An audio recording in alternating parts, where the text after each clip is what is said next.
लेनदेन गर्न सक्छौं भन्ने कुरालाई मध्यनजर गरेका हौं। यसै सन्दर्भमा हाम्रो यो KUSOED Webinar Series 2021 अन्तर्गत the second webinar series मा let me welcome first of all Professor Balchandra Luitel from Kathmandu University School of Education. Namaste, sir.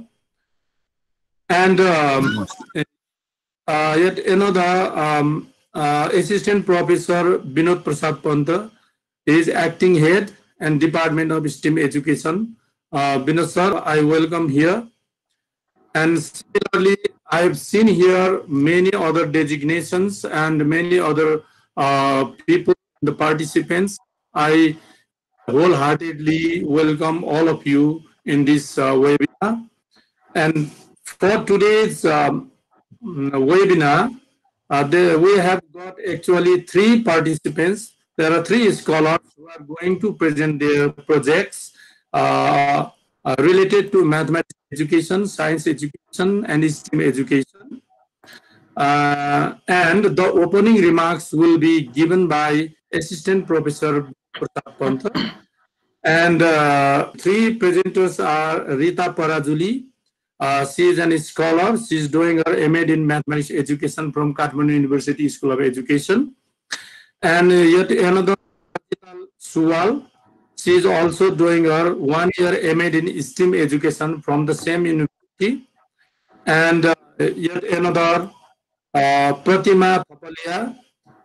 She is also a scholar and doing her MPhil in STEM Education from Kathmandu University School of Education. So please let me welcome Assistant Professor Binod Prasad Panta sir for his opening remarks. Binod sir, over to you. Thank you, Indramani sir. Thank you to all participants for joining to this evening. So let me share my screen. I'll just make a brief remarks because today we have 3 more dedicated presentations on different topics as shared by Indramani sir. Is it visible, Indra sir? Yes, sir. Please move on. Okay, thank you so much. Now I brought 2 slides only. So first of all, I'd like to welcome to all participants for your time and then for your presence. So since we have started this series of webinar for every Saturday, and then we always expect your presence. So in this opening remarks, I just want to focus on whether we are STEM focused teachers or how can we know we are moving towards STEM focused teacher educators. So based on some literatures and based on some my own practices, I just want to share a few things. So before that, I would like to remember to one of these distinguished professors, Ubiratan D. Ambrosio, who passed away and then this week. And then he was also known as the father of ethnomathematics. He's a Brazilian professor, and then you can get several publications and contributions in the field of ethnomathematics. In fact, he was the one who raised these issues to the community of math educations in different international conferences, and then it came into an existence in the academia. Although this was practiced in our community for many years, but it came into the existence, and now there are many people who have completed their masters, even MPhil and even PhD in the field of ethnomathematics. So I just want to remember to this great persons. So now moving ahead, now there are few common approach and focus of this STEM educations, and I want to share a few of them. So one of them is STEM mindset, because we all are humans and then we are guided from different mindsets. And then if we are more interested to move ahead into the STEM mindsets, so there are some of these, let's say, parameters or some of the dimensions. So one of which is explorative and largely inquiry driven. If we are in the business of education, whether we focus on this concept or not, if we focus more on inquiry-driven aspect in our classroom, not only in our classroom, in our educational institutions, in our day-to-day practice, rather than exploring the ready-made solutions. So that means we are towards the STEAM mindset. So the next one is, at the same time, we do not have only explain the present phenomenon, we also have to develop a capacity for imaginations for the futures. That means perhaps the better classroom, perhaps better academic institutions, perhaps better self, better teachers. So if we are towards that directions, I think we do have STEAM mindset. So the next one is the creativity. It comes along with these imaginations. So now finally, the most important part is that because we all have different backgrounds, we all have different academic degree, and then we all have different disciplinary mindset. So that's fine at one stage. But whenever we work in these complex situations, and then very much, let's say in this present scenario where a lot of complexities are there, we have to develop our interdisciplinary and multidisciplinary mindset. So we have to focus that our own disciplines such as mathematics, science, maybe computers, maybe engineering, and maybe language, those particular disciplines now are not sufficient to address the complexity of today's world. So we have to be aware with other disciplinary mindset and then use them as per our need. So and then the next one is, if so, now what type of knowledge and skills do you have? Because it's not only having a mindset towards STEAM educations is appropriate in our institutions. So we should have developed some knowledge and skills beyond our disciplinary knowledge and skills. So one major thing is that we must have basic knowledge on ICT integrations. Because in these days, this ICT has become a very cross-cutting issues. And then if we are not aware with those developing aspects of this ICT, perhaps it will be very much difficult for us to implement this STEAM approach. So the another one is, as I said earlier, inquiry-based learning is very much important, because in these days, people are exploring some so-called big theories and then some so-called already established these solutions, rather than exploring from their own side or from their own approach. But STEAM approach always focus on this inquiry-based learnings, and if we have those skills to implement in our school setting or in our educations, so I think this is one of the major skills. So the next very most important part is that, although I also do not have arts background, but later on what I realized that we must have basic ideas on arts integrations. Although the ideas of this arts integration is very vague, and then it is considered as an umbrella term, so so you can use different forms of arts there, but we should have basic ideas on how to integrate arts in our educations. So that is one of the skills that we should have. So the next one is the soft skills. So the discourse between this hard skill and soft skills, it have been very pertinent in these days, and perhaps we all agree that our students and then even our family members, even our community peoples, they are very good at their hard skills, that is subject-centric skills. But whenever we go to the soft skills, we find very gap in that particular part. So STEAM education, it focuses on the development of soft skills together with the hard skills. So now if it is so, now what type of language, that is language means a kind of the discourse that we use in our education systems. So the one is, we as well as our students frequently use the term, why does it happen? So how is it possible? So whether we are able to explore this or not, whether we can observe and get some ideas from our observations, whether we are able to create or not. So these are these terminology, or these are the language that we have been using in STEAM education. So the another aspect is that we have to be largely inclusive. So whenever we call inclusive, It is in terms of content, in terms of people, in terms of so-called segregated abilities. So how can we make create an inclusive environment in different in different aspects? So that is the most important things that we should take care in this STEAM environment. So the next one is this multiple approaches. We always welcome to this different approaches in our educational setting. So since we develop inter and multidisciplinary mindsets, we all agree that the single approach in our pedagogy, in our educations, that does not work. And the third is this critical lens.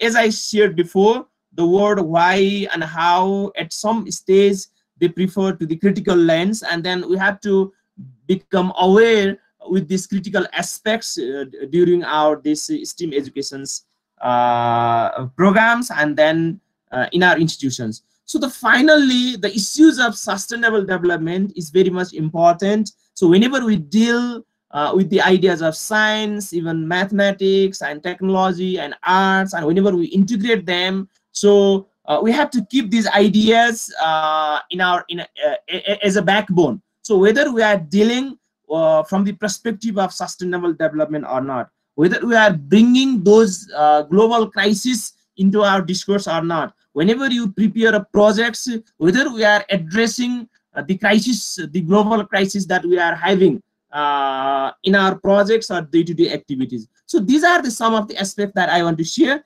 So now next one is, since we are representing this department, I just want to share this slide, because last time there are some questions that what type of program do you offer in your department. So I prepared these slides. So in our department, we have PhD in STEAM education. So obviously, the purpose of PhD is to produce competent researchers in the field of STEAM education. We do have MPhil in STEAM education. So the purpose is to prepare researchers as well as educators. And then in the same way, we have 2-year masters in math education. We have 1-year STEAM education in MEd. Those who have finished masters in any discipline can join this MEd STEAM program. At the same time, we do have a PGD, that is what we call postgraduate diploma in education. So we are also preparing a PGD in maths and then science. So these are the that program we do have, and similarly we do have different programs in other departments as well. You can explore from our website. So now, so the modality is that we do have face-to-face, and then the good news is that we do have online as well. We do have online masters in math education. So anyone from Nepal or abroad can join MEd math educations and MEd STEAM educations through online as well. And we do have MPhil STEAM in the block mode. So so that is what I want to share. So as Indraman sir already shared, so we have 3 dedicated presentations today. So Rita Parajuli ma'am, and then Sachita Swal ma'am, and similarly Pratima Thapalia ma'am. So they are MEd scholar, MEd STEAM scholar, and MPhil STEAM education scholar respectively. So they make presentations. Then we do have interactions. So during and after the presentation. So thank you so much. Thank you for your time. Only this much from my side. Thank you, Indraman sir. Vinod sir, I really appreciate the way you actually presented the idea about STEAM education. Yes, we must have, or we should have STEAM mindset. And if we actually, as a learner and teacher, recall our past and connect it to our present problems and try to solve it for our better future, then really we need to have a critical practices that actually raises different questions to ourselves as well as to the injustices or mishappening or mishaps that is going on across the world. And that actually help us to shape our future and solve the problems of the present problems. For that, really what we have actually experienced and feel that STEAM education is must in this 21st century. Thank you very much, Vinod sir. Now, let me, before I invite other 3 scholars, Rita Parajuli, Sachita Swal ma'am, and Pratima ma'am, we have actually allowed 30 minutes for each participants and 10 minutes for question and answer. So I think our presenters will bear in mind that we'll have only 30 minutes.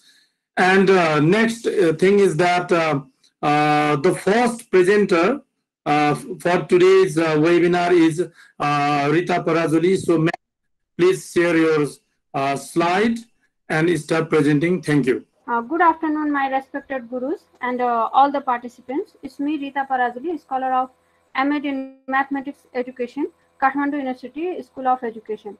And today's my topic is connecting mathematics with life through household artifacts in teaching and learning. So let me start my presentation from this question. एकछिन हामीले यो क्वेशनको बारेमा सोचौं त mathematics हाम्रो जीवनको लागि कतिको important छ र हामीले म्याथमेटिक्सलाई के आफू डेली लाइफमा युज गरिराखेको छौं त र के हामीले वरिपरि हामीले किचनमा र अरु एरियाहरुमा सबै ठाउँमा म्याथमेटिक्स युज भइराखेको छ त र के हामीले आफ्नो कन्सेप्टलाई जुन कुरालाई बच्चाले अब्जेक्ट जुन अब्जेक्टसँग बच्चाले खेलिरहेको हुन्छ र जुन कुरालाई उले डेली देखिराखेको हुन्छ कि त्यो मटेरियलबाट चाहिँ हामीले म्याथमेटिक्सको कन्सेप्टलाई क्लियर गर्न सक्छौं त भन्ने क्वेशन यही क्वेशनको बारेमा मैले यही प्रश्नहरुसँग सम्बन्धित रहेर मैले आजको प्रेजेन्टेसनलाई केन्द्रीकृत गरेको छु र यसैसँग सम्बन्धित भएर मैले एउटा गणितज्ञको भनाइलाई लिएर आएको छु उहाँ चाहिँ ह्युमन कम्प्युटरको नामले पनि चिनिनुहुन्छ सो उहाँको भनाइ अनुसार without mathematics there is nothing you can do everything around you is mathematics everything around is number. Presentation synopsis are related to materials by using that. आजको प्रेजेन्टेसन मैले हाउसहोल्ड मटेरियललाई नै लिएर गणितलाई जोड्ने प्रयास गरेको छु र यो प्रेजेन्टेसन स्कुल लेभलको लागि चाहिँ प्रभावकारी हुनेछ र त्यस सँगसँगै सम्बन्धित अभिभावक र शिक्षकहरुलाई पनि प्रभावकारी हुन सक्नेछ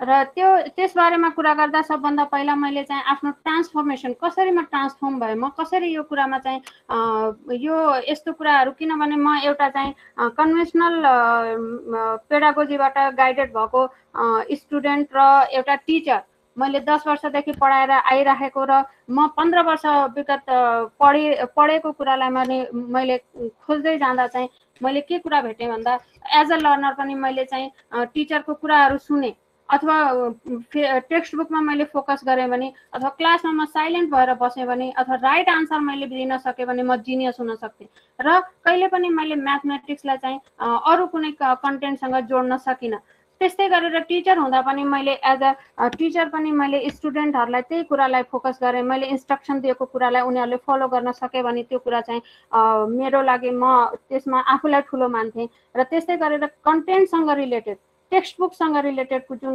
फोकस भएका क्वेशनहरु छन् उनीहरुले यदि त्यो क्वेशनहरुलाई गर्न सके भने उनीहरु जिनियस हुन्थे र मलाई क्लासमा उनीहरु शान्त भएर बसे भने त्यो क्लास चाहिँ मेरो लागि राम्रो अथवा बाहिरबाट देख्नेलाई पनि त्यो कुरा चाहिँ राम्रो हुन्थ्यो र मैले स्टुडेन्टलाई पनि राइट आन्सर उनीहरुले निकाल्न सके बुकको लास्टमा आन्सर हेरे है के भन्छ अरु कुराहरु फलो गरेर फर्मुला फलो गरेर गर्न सकिन्छ भन्ने कुराबाट गाइडेड थिए भने त्यसबाट जब मैले केयुलाई जोइन गरे जब मैले काठमाडौँ युनिभर्सिटीलाई जोइन गरे मैले एउटा ट्रान्सफर्म त्यहाँ मैले कुरा के भेटे भन्दा there is not a teacher there is a teacher as a facilitator they guided us they support us they create the environment how can we read it how can we explore our things our ability त्यो कुरालाई मैले जान्ने मौका पाएँ र त्यहाँबाट मैले जुन कुरा मैले पढेको छु टेक्स्ट बुक नै सबै कुरा रहेन रहेछ टेक्स्ट बुकबाट भएको भित्री कुरालाई चाहिँ हामीले रियल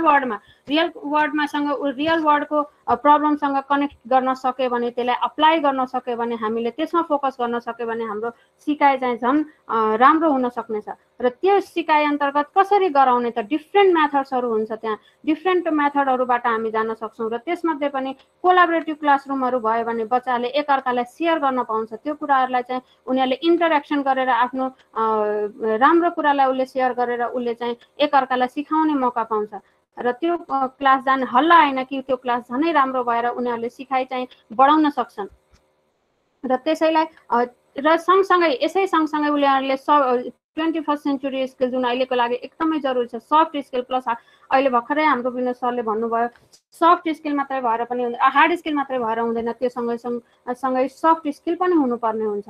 सो सफ्ट स्किलहरूलाई पनि कसरी डेभलप गर्न सकिन्छ भन्ने कुरालाई मैले यहाँ सिकेँ। र त्यस्तै गरेर इन्टिग्रेटेड करिकुलम, जुन कुरालाई हामीले पहिला पढेको कुरालाई हामीले चाहिँ म्याथमेटिक्स एज अ डिसिप्लिन र सिङ्गल एउटा सब्जेक्ट हो भन्ने कुरालाई बुझेको थियौँ भने त्यो कुरालाई हामीले कसरी आफ्नो रियल लाइफमा कसरी हामीले चाहिँ त्यो अरू सब्जेक्टसँग एड गर्न सकिन्छ। म्याथमेटिक्स चाहिँ नेपालीमा पनि युज हुन्छ, इङ्ग्लिसमा पनि युज हुन्छ र म्याथमेटिक्स चाहिँ साइन्समा, सोसलमा हरेक सब्जेक्टको हरेक क्षेत्रमा चाहिँ युज भइराखेको छ भन्ने कुरालाई यहाँबाट मैले जाने। र यहीसँग ट्रान्सफर्म हुनको लागि म मात्रै लर्नरलाई ट्रान्सफर्म गर्नको लागि पनि सबैभन्दा पहिला म ट्रान्सफर्म हुनुपर्छ।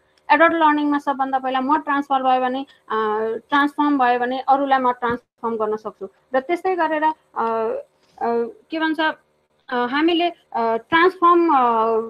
ट्रान्सफर्म गर्नु मात्रै होइन कि उनीहरूले त्यो कुरालाई चाहिँ एक्सप्लोर पनि गर्न हुनु पर्ने हुन्छ र त्यसले चाहिँ रियल वर्ल्डको प्रब्लमलाई सल्भ गर्न र यसैसँग रिलेटेड भएर यसै कुरासँग मैले गरेर हाउस होल्ड मेटेरियललाई कसरी म्याथमेटिक कन्सेप्टमा जोड्न सकिन्छ भन्ने कुरालाई चाहिँ लिएर आएको छु। सो मेरो एक्टिभिटी त्यसैसँग रिलेटेड छ। मेरो फर्स्ट एक्टिभिटीमा मैले क्वेसनहरू राखेको छु, जस्तै what do we use to check date, day, year, events etcetera in our daily life. हामीले के कुरालाई युज गर्छौँ?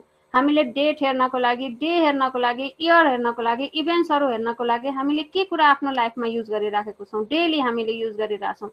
र हामीले इम्पोर्टेन्ट आफ्नो मिटिङहरू भयो, इक्जामहरू भयो, इक्जामका सेड्युलहरू हामीले रुटिनहरू निकाल्छौँ। हामीले अरू कुराहरू बिहाको लागि भयो, बर्थडे भयो, यो सबै कुराको हामीले चाहिँ कहाँबाट हामीले यसको चाहिँ फिक्स गर्छौँ, कसरी हामीले थाहा पाउँछौँ भन्ने कुराको आन्सर सायद मलाई लाग्छ हजुरहरूलाई थाहा भइसकेको होला, क्यालेन्डर नै हो। सो क्यालेन्डर सबैभन्दा एउटा सानो टुल जुन कि हरेक ठाउँमा भनौँ भने हाम्रो हरेक वालमा हुन्छ। एउटा घरमा 3टा कोठा छ, 4वटा कोठा छ भने हरेक कोठामा हुन्छ। मैले अहिले किचनसँग जोड्न चाहेँ, किचनमा पनि हुन्छ र हरसँग स्कुलमा, सपमा, अब इभेन अहिले मोबाइल, ल्यापटप सबै कुरामा चाहिँ हामीले क्यालेन्डरलाई भेट्न सक्छौँ। र त्यो क्यालेन्डरभित्र पनि म्याथमेटिक्स लुकेको छ। त्यो म्याथमेटिक्स हामीले क्यालेन्डरभित्रको म्याथमेटिक्सलाई कसरी हामीले बच्चाहरूलाई दिन सक्छौँ। So first activity related to the calendar, that name of days, month and year. बच्चाहरूलाई हामीले सानोदेखि ठुलो सबै बच्चाहरूलाई चाहिँ हामीले दिनको बारेमा पढाउँछौँ। हामीले आइतबार सोमबार पढाउँछौँ, हामीले सन्डे मन्डे पढाउँछौँ, वैशाख जेठ असार भन्छौँ, जनवरी फेब्रुअरी भन्छौँ। तर त्यो चाहिँ हामीले टेक्निकल एकदमै उनीहरूलाई चाहिँ त्यही मात्रै घोकाउने कुराहरूलाई भन्छौँ। तर त्यही कुरालाई चाहिँ जुन हामीले एउटा भित्तामा भएको कुरालाई लिएर त्यसको हातमा हामीले समाउन दियौँ भने त्योबाट ऊ बच्चाले आफैले त्यसले चाहिँ हो यो आइतबार रहेछ, सोमबार रहेछ, मङ्गलबार होइन त, यो कुरालाई उसले त्यहीँबाट उसले देखेर पनि बुझ्न सक्छ। त्यसको लागि पहिला हामीले अब मैले यहाँ क्रिएट गरेको चाहिँ 4-5 जनाको ग्रुप बनाएर त्यसमा ग्रुप ABC डिफ्रेन्ट नेमहरू हामी राख्न सक्छौँ। र त्यो बच्चाहरूलाई क्यालेन्डर उनको हातमा नै दिने र उनीहरूलाई नै सोध्ने, बाबु यो के हो त, यो देखेछौ 7वटा, कतिवटा कोठा छन् यहाँ, कतिवटा स्क्वायर छ, कतिवटा रेक्टेङ्गल छ र त्यसभित्र चाहिँ कतिवटा दिनको नामहरू लेखेको छ भनेपछि उसले आफैले काउन्ट गर्छ र उसले आफैले त्यो कुरालाई पढ्न सिक्यो भने उसले जानेको हुन्छ ओहो 7 दिन त हुने रहेछ नि। र यो 7 दिनबाट के बन्न सक्ने रहेछ त, यो 7 दिनलाई जोइन गर्यो भने, यो 7 दिनलाई ग्रुपिङ गर्यो भने हामीले चाहिँ त्यो ग्रुप चाहिँ विकमा कन्भर्ट हुन्छ र त्यही विकलाई फेरि हामीले सबै दिनको सबै डेजहरूलाई, सबै विकहरूलाई हामीले चाहिँ कलेक्ट गर्यो भने त्यो चाहिँ मन्थमा हुन्छ। अनि हरेक मन्थलाई हामीले चाहिँ कलेक्ट गर्यो भने कलेक्सन अफ मन्थ इयरमा कन्भर्ट हुने रहेछ भन्ने कुरा चाहिँ उसले ज्ञान पाउँछ। र त्यो कुरालाई चाहिँ उसले त्यस्तै गरेर यसैबाट हामीले यति मात्रै होइन, अहिले त हाम्रो नेपाली कल्चरमा त हाम्रो क्यालेन्डरमा चाहिँ तिथि पनि हुन्छ, जुन उसले संस्कृतको एउटा तिथि पनि उसले थाहा पाउन सक्छ। त्यहाँबाट उसले चाहिँ हामीले क्यालेन्डर दिएर ल बाबु भन त के छ, हनुमान जयन्ती कहिले पर्छ त, आमाको मुख हेर्ने दिन कहिले पर्छ त भन्ने कुरालाई पनि हामीले भन्न सक्छौँ। जहाँबाट उसले चाहिँ एउटा नयाँ जुन तिथिहरू पनि उसले थाहा पाउँछ। जस्तै हामीले एकादशी मनाइरहेका हुन्छौँ, हामीले दसैँको बारेमा कुरा गर्छौँ, दसैँ दशमीको दिन मनाइन्छ भनेर बच्चाहरूले एसेमा लेख्नु पर्ने बेलामा उनीहरूले घोकिराखेको हुन्छ, त्यही हामीले यहाँ कनेक्ट गर्न सक्छौँ। म्याथमेटिक्सबाट उसले चाहिँ दशमी भनेको 10औं दिनमा पर्छ र 10 दिनमा हामीले दसैँ मनाउँछौँ भन्ने कुरालाई पनि हामीले यहाँ कनेक्ट गर्न सक्छौँ। भनेको रियल वर्ल्ड जुन मेटेरियल हाम्रो वरिपरि छन् त्यो मेटेरियललाई चाहिँ लिएर हामीले म्याथमेटिक्सलाई पढाउन सक्छौँ। एन्ड उनीहरूसँग डिफ्रेन्ट क्वेसनहरूलाई हामीले गर्न सक्छौँ। जस्तै त्यही महिनाको वैशाखको 1 गते कुन बार थियो त, वैशाखको 1 गते कुन बार थियो त, र हाम्रो चाहिँ के भन्छ कुन महिनामा त्यो एन्ड भयो, कतिवटा दिन थिए त्यो वैशाख महिनामा भन्ने कुराहरू क्वेसनहरू, र कतिवटा सोमबार पर्छन्, कतिवटा मङ्गलबार पर्छन्, सबभन्दा धेरै चाहिँ डे भएको कुन चाहिँ दिन छ, कुन चाहिँ सोमबार हो कि मङ्गलबार हो कि भन्ने क्वेसन हामीले गर्न सक्छौँ। र कतिवटा पब्लिक होलिडे अथवा कतिवटा सटरडे त्यो महिनामा परेको छ भन्ने कुरालाई, अथवा अड मन्थ हो कि इभेन मन्थ हो भन्ने इभेन त्यो पनि हामीले कुरा सिकाउन सक्छौँ।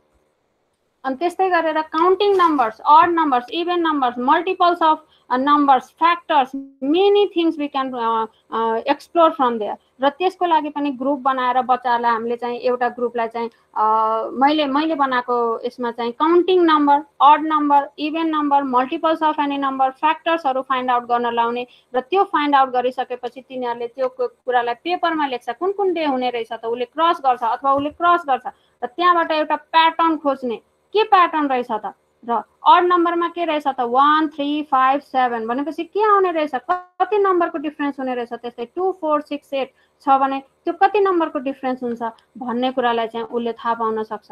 र त्यहाँबाट am I audible sir? Hello हजुर प्लिज प्लिज जानुस् न, प्रब्लम भयो भने म भन्छु। सर साइलेन्टमा राखेको छु मोबाइल, अन्त एन्ड त्यो कुरालाई चाहिँ उसले यसैबाट भन्छु म है। त्यही कुरालाई चाहिँ उसले चाहिँ प्याटर्नमा लेख्यो भने त्यही प्याटर्न चाहिँ हामीले सिक्वेन्स फर्ममा लेखिसकेपछि त्यो सिक्वेन्समा कमन डिफ्रेन्स छ भने त्यो अर्थमेटिक सिक्वेन्स बन्छ भन्ने कुरालाई पनि हामीले सिकाउन सक्छौँ। र त्यहीबाट यही क्यालेन्डरबाट हामीले फ्र्याक्सन एन्ड पर्सेन्टेजको कन्सेप्ट उनीहरूलाई हामीले डेभलप गराउन सक्छौँ। जस्तै कतिवटा पब्लिक होलिडे जुन अगाडि हामीले क्वेसन गरेका छौँ त्यही क्वेसनलाई उनीहरूलाई चाहिँ as a percentage, as a fraction how can be converted, यसलाई कसरी कन्भर्ट गर्ने त, कतिवटा पब्लिक होलिडे छ अथवा कतिवटा शनिबार छ, शनिबार 4वटा छ भने how can be converted as a fraction. So fraction भनेको पार्ट अफ होल पुरै कुराको भनेपछि यहाँ कति दिन छ, total number of days that 31, so number of शनिबार 4 days, so 4/31 we can write down that. Similarly कतिवटा पब्लिक होलिडे छ, so 5, so 5/31, so 5 as a numerator र 31 लाई हामीले डिनोमिनेटर फर्ममा कन्भर्ट गरेर, र त्यसैलाई हामीले चाहिँ फ्र्याक्सनलाई चाहिँ हामीले कसरी पर्सेन्टमा कन्भर्ट गर्छौँ। 31 डेज भनेको 100% सँग इक्वल छ भने 1 डेमा कति पर्सेन्ट हुन्छ, र त्यसपछि 5 डेमा अथवा 4 डेमा कति पर्सेन्ट हुन्छ भन्ने कुरालाई पनि हामीले चाहिँ त्यसलाई फ्र्याक्सनलाई पनि एज अ पर्सेन्टेजमा हामी कन्भर्ट गर्न सक्छौँ भन्ने कुरा बच्चालाई चाहिँ यो कुरा जोडिएपछि उसले चाहिँ म्याथमेटिक्स भनेको एउटा मिनिङलेस होइन कि एउटा मिनिङफुल जर्नी हो, मिनिङफुल लर्निङ रहेछ, ए हाम्रो क्यालेन्डरमै त म्याथ्स रहेछ नि, क्यालेन्डर त हाम्रो लागि जरुरी नै रहेछ भन्ने कुरा उसले थाहा पाउँछ। त्यस्तै गरेर area of square and rectangle, area हामीले चाहिँ जस्तै हामीले यो बक्सहरूलाई उनीहरूलाई नै बक्स बनाउन लाउन सक्छौँ, अथवा हामीले बक्स बनाएर उनीहरूलाई बच्चाहरूलाई चाहिँ ल बाबु भन त यो कतिवटा यसमा चाहिँ एरिया के होला त भनेर उनीहरूलाई काउन्ट गर्न लाउन सकिन्छ। उनीहरूलाई चाहिँ स्क्वायरको बारेमा कतिवटा छ र पेरिमिटर यसको ल काउन्ट गरेर यसको उसले चाहिँ भन्ला, विद्यार्थीले चाहिँ ल यसलाई काउन्ट गरेर बक्सलाई काउन्ट गरेर सिम्पली उसले फर्ममा भन्न सक्छ 6 स्क्वायर युनिट। त्यस्तै गरेर उसले चाहिँ लेन्थ र ब्रेथको कन्सेप्टबाट पनि उ जान सक्छ। यता त 3टा स्क्वायर छ, यता 2टा छ, 3 2 6 सेन्टिमिटर 6 स्क्वायर युनिट। सो त्यस्तै गरेर हामीले स्क्वायरको पनि एरियालाई फाइन्ड आउट गर्न सक्छौँ। त्यस्तै गरेर पेरिमिटरलाई हामीले यसैलाई चारैतिर उसको काउन्ट गरेर उसलाई कन्सेप्ट उसको के क्लियर हुन्छ भन्दा उसले चाहिँ स्क्वायर एरिया हेर्नको लागि हामीले भित्र हेर्नुपर्ने रहेछ भने पेरिमिटरको लागि हामी बाहिर घुम्नुपर्ने रहेछ भन्ने कुरा पनि उसको चाहिँ कन्सेप्ट क्लियर हुन सक्छ। सो यस्तै गरेर हामीले चाहिँ हायर क्लासमा म्याट्रिक्स पढाउँछौँ, त्यो म्याट्रिक्सको पनि उनीहरूलाई चाहिँ हामीले कन्सेप्ट क्यालेन्डरबाट नै दिन सक्छौँ। जस्तै उनीहरूलाई एउटा हामीले चाहिँ बक्स भर्टिकल बक्स बनाऊ, ग्रुपमा डिभाइड गर्ने स्टुडेन्टहरूलाई र भर्टिकल बक्स क्रिएट गर र के भन्छ हामीले हरिजन्टल बक्स क्रिएट गर भनेर भन्दा उनीहरूले चाहिँ डिफ्रेन्ट बक्सलाई क्रिएट गर्न सक्छ र त्यो बक्सलाई अब कसलाई हामीले रो भनेर कसलाई हामीले कलम भन्ने कुरालाई पनि हामीले उनीहरूलाई सिकाउन सक्छौँ। सो भर्टिकल एन्ड हरिजन्टलमा कुन चाहिँ भर्टिकल चाहिँ कलम हो कि हरिजन्टल चाहिँ कलम हो कि भन्ने कुरालाई उनीहरूको कन्सेप्टलाई हामीले क्लियर गर्न सक्छौँ। त्यस्तै गरेर त्यो order number of order of matrix पनि हामीले यसबाट number of row into the number of column हुन्छ भने त्यसलाई कसरी रिप्रेजेन्ट गर्ने र त्यति मात्रै नभइकन त्यहाँ के नम्बरहरू छन् त्यसमा चाहिँ रोको जुन भ्याल्यु छ नम्बर 1 रोमा फर्स्ट रोमा के छ अथवा फर्स्ट कलममा के छ त्यो भ्याल्युलाई पनि हामीले त्यहाँबाट नै देखाउन सक्छौँ र उनीहरूलाई चाहिँ त्योसँग रिलेट गरेर 2x2 को म्याट्रिक्स 3x2 को म्याट्रिक्स अर डिफ्रेन्ट म्याट्रिक्सहरू चाहिँ यसैसँग रिलेट गरेर उनीहरूलाई चाहिँ क्यालेन्डर दिएर ल तिमीहरूले अब डेभलप गर त 2x2 को म्याट्रिक्सलाई कसरी बनाउन सकिन्छ 3x2 को कसरी गर्न सकिन्छ भन्ने उनीहरूलाई चाहिँ अर्डर अफ म्याट्रिक्स नम्बरको ज्ञान भइसक्यो भने उनीहरूले चाहिँ त्यही कुरालाई चाहिँ क्यालेन्डरमा गर्न सक्यो भने उनीहरूको एउटा प्याटर्नलाई चाहिँ उनीहरूले क्लियर गर्न सक्यो भने त्यो कुरा चाहिँ उनीहरूसँग रिलेटेड हुन्छ र उनीहरूले त्यो कुरालाई बिर्सिँदैनन्। र त्यस्तै ट्रान्सपोज अफ म्याट्रिक्स हामीले ट्रान्सपोज अफ म्याट्रिक्सलाई पनि हामीले यसबाट हामीले चाहिँ भन्न सक्छौँ। जस्तै दुईटा क्यालेन्डरलाई लिएर त्यही मन्थको क्यालेन्डरलाई लिएर भर्टिकल र हरिजन्टल फर्ममा छ भने त्यसैलाई हामीले चाहिँ त्यो फर्मलाई पनि उनीहरूलाई चाहिँ रिप्रेजेन्ट गर्न सकिन्छ। के रहेछ त ल हेर त 1 2 3 त हाम्रो यसरी छ, यसमा हरिजन्टल छ 8 9 10 र यसलाई चाहिँ हामीले 2x3 को यो म्याट्रिक्स हो भने यसलाई हामीले ट्रान्सपोज कसरी गर्न सकिन्छ त ट्रान्सपोज भनेको के रहेछ त भन्दा यसैलाई हामीले चाहिँ 1 2 3 भर्टिकल फर्ममा 8 9 10 भर्टिकल फर्ममा भयो भने त त्यो चाहिँ ट्रान्सपोज हुने रहेछ भनेपछि त यो के रहेछ त सिम्पल कुरा रहेछ इन्टरचेन्ज अफ रो एन्ड कलम रो र कलमलाई चेन्ज हामीले भन्छौँ हामीले ब्ल्याक बोर्डमा त्यो कुरा डिस्क्राइब पनि गर्छौँ तर ब्ल्याक बोर्डले सबै कुरा मैले एउटा आर्टिकल पढ्दा सरको हाम्रो बालचन्द्र लुटे सरको 2009 को आर्टिकल पढ्दा त्यसमा चाहिँ ब्ल्याक बोर्डले सबै कुरा डिस्क्राइब गर्न सक्दैन उसले सबै कुरा भन्न सक्दैन भन्ने कुरा साह्रै नै राम्रो लाग्यो। त्यो कुरा के रहेछ भन्दा यही कुरालाई हामीले उनीहरूलाई कन्टेक्स्टमा उनीहरूलाई चाहिँ लगेर उनीहरूलाई त्यो कुरा चाहिँ हामीले हातैमा दिएर हामीले गराउन सक्यो भने त्यो कुरालाई चाहिँ उनीहरूले प्र्याक्टिकल गराउनु टेक्निकल पढाइभन्दा पनि प्र्याक्टिकल पढाइतिर हेबरा मासले भनेको जस्तै त्यो थ्योरीलाई हामीले आत्मसात गऱ्यो भने त्योभन्दा सिकाइ त अरू केही नहुने रहेछ। सो त्यस्तै हामीले average and sum of any row or column हामीले यसरी निकाल्न सक्छौँ। यसैलाई युज गरेर कुनै पनि डाटाहरू दिएको छ भने त्यो डाटाबाट कसरी हामीले चाहिँ सम निकाल्न सक्छौँ एकैछिनमा यसैलाई हामीले काउन्ट गरेर क्याल्कुलेटरको अहिलेको बच्चाहरू क्याल्कुलेटर युज गर्छ क्याल्कुलेटर यहाँसम्म कि उसले चाहिँ 10 × 0 गर्नु पर्यो भने पनि क्याल्कुलेटर 0 ले मल्टिप्लाई गर्नु पर्यो भने पनि क्याल्कुलेटरको युज गर्छ तर हामीले त्यही कुरालाई उनीहरूलाई प्याटर्न हामीले क्यालेन्डरमा देखाउन सक्यो भने त्योभन्दा बेटर केही पनि हुँदैन।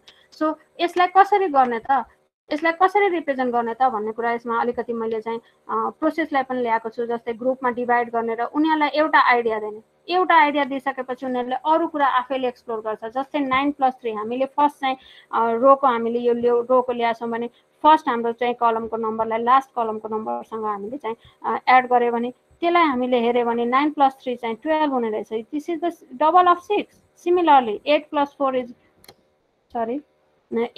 4 is when we add then we will get the double of 6. Similarly 7 + 5 when we add we will get the double of 6. So what is the 6 is the average of this all numbers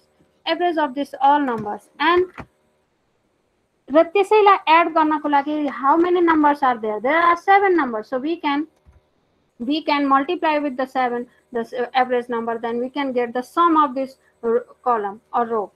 So similarly we can find out this column different column also र यस्तै गरेर हामीले चाहिँ square 2x2 को matrix छ अथवा 3x3 को matrix छ भने त्यसैलाई हामीले चाहिँ यस्तै गरेर यही आइडियासँग हामीले चाहिँ तिनीहरूलाई एड गरेर जस्तै 2x2 को म्याट्रिक्स छ भने त्यसलाई चाहिँ त्यसको क्रस डिजिटलाई एड गर्छौँ भने 12 + 4 = 16 11 + 5 = 16 भनेको उनीहरूलाई त्यो प्याटर्नलाई हामीले सो गर्न सक्यो भने उनीहरूले यो भन्दा पनि डिफ्रेन्ट प्याटर्न हुन सक्छ उनीहरूले खोज्न सक्छ। तिनीहरूले इन्क्वायरी गरेर उनीहरूलाई चाहिँ हामीले यो कुरालाई चाहिँ आइडिया दिन सक्यो भने अथवा उनीहरूकै आइडियालाई पनि हामीले चाहिँ के गर्न सक्छौँ भनेर उनीहरूलाई छोड्यौँ भने हामीले चाहिँ त्यो कुरालाई राम्ररी बुझ्न सक्छौँ। सो यससँग हामीले रेसियो एन्ड प्रपोर्सनको कन्सेप्ट र फङ्सनलाई पनि हामीले यसमा रिप्रेजेन्ट गर्न सक्छौँ। फङ्सन पनि एउटा हामीले चाहिँ एउटा उनीहरूलाई चाहिँ इक्वेसन दिने, जस्तै f x is equal to x plus 5 x plus 4 और एक्स स्क्वायर, अनि त्यहाँबाट दिएर उनीहरूलाई चाहिँ डिफ्रेन्ट हामीले चाहिँ एउटा एउटा ग्रुपलाई डिभाइड गरेर एउटा एउटा फङ्सन दिएर अनि उनीहरूलाई चाहिँ त्यो ल टिक लगाऊ, यसलाई चाहिँ कलर गर भन्ने कुरालाई हामीले गराएर र त्यसमा फङ्सनको लागि एक्सको भ्यालु चाहिँ हामीले कुनै पनि एउटा even number odd number different ग्रुपलाई डिभाइड गरेर त्यो कुरा चाहिँ हामी गराउन सक्छौँ। So let's move in mathematics in dahi paratha. अब मैले दही पराठा म किचनसँग रिलेटेड भएको भएर एउटा महिला भएको भएर पनि त्यो कुरा आएको होला। मैले किचनमा चाहिँ म्याथमेटिक्स खोज्न लाग्दा चाहिँ बच्चालाई चाहिँ रेसियो प्रपोर्सन मिक्सचर अनि क्वान्टिटी मेजरमेन्ट भन्ने कुरा चाहिँ धेरै म्याम उसमा पनि के खाना पकाउँदा पनि म्याथ युज हुन्छ र हुँदैन भन्ने जस्तो क्वेसन गर्छन्। सो जब हामीले चाहिँ यो कुरालाई उनीहरूको सँगसँगै हामीले चाहिँ यो प्र्याक्टिसमा गयौँ भने उनीहरूले चाहिँ त्यो कुरालाई छान्न पाउँछ, उसले इस्टिमेट गर्न पाउँछ। बच्चाले इस्टिमेसन उनीहरूलाई थाहा हुँदैन कतिको चाहियो के चाहियो भन्ने कुरा।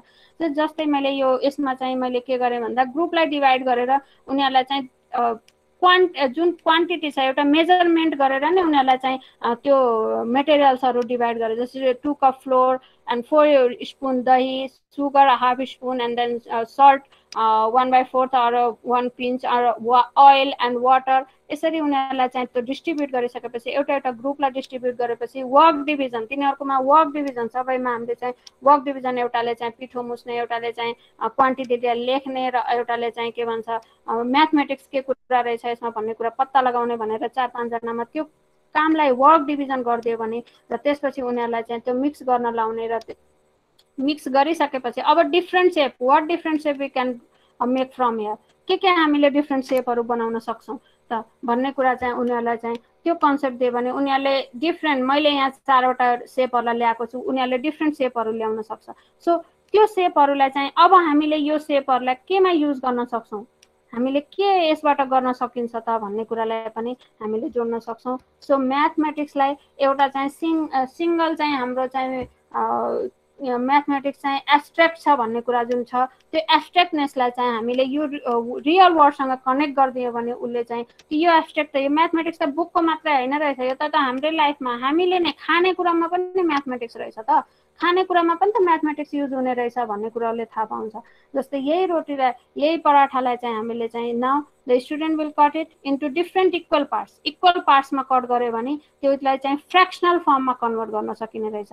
जसलाई 2 भाग लगायो भने 2 भाग बराबर भाग लगायो भने त्यो हाफ हुने रहेछ, उसलाई 4 बराबर भाग लगायो भने 1/4 मा कन्भर्ट हुने रहेछ, उसलाई 8 पर हामीले बराबर भाग लगायो भने 1/8 मा। र यो कुरा चाहिँ किन मैले रोटी लिएको भन्ने क्वेसन आयो भने यसलाई चाहिँ किनभने लोकल हामी हरेक कुनै पनि हाम्रो कन्टेक्स्टमा हाम्रो चाहिँ जुन हाम्रो नेपालमा हामी हरेक ठाउँमा रोटी चाहिँ सिम्पली पाइन्छ, जुन कुरालाई चाहिँ उनीहरूलाई म्याथमेटिक्ससँग जोड्न सकिन्छ।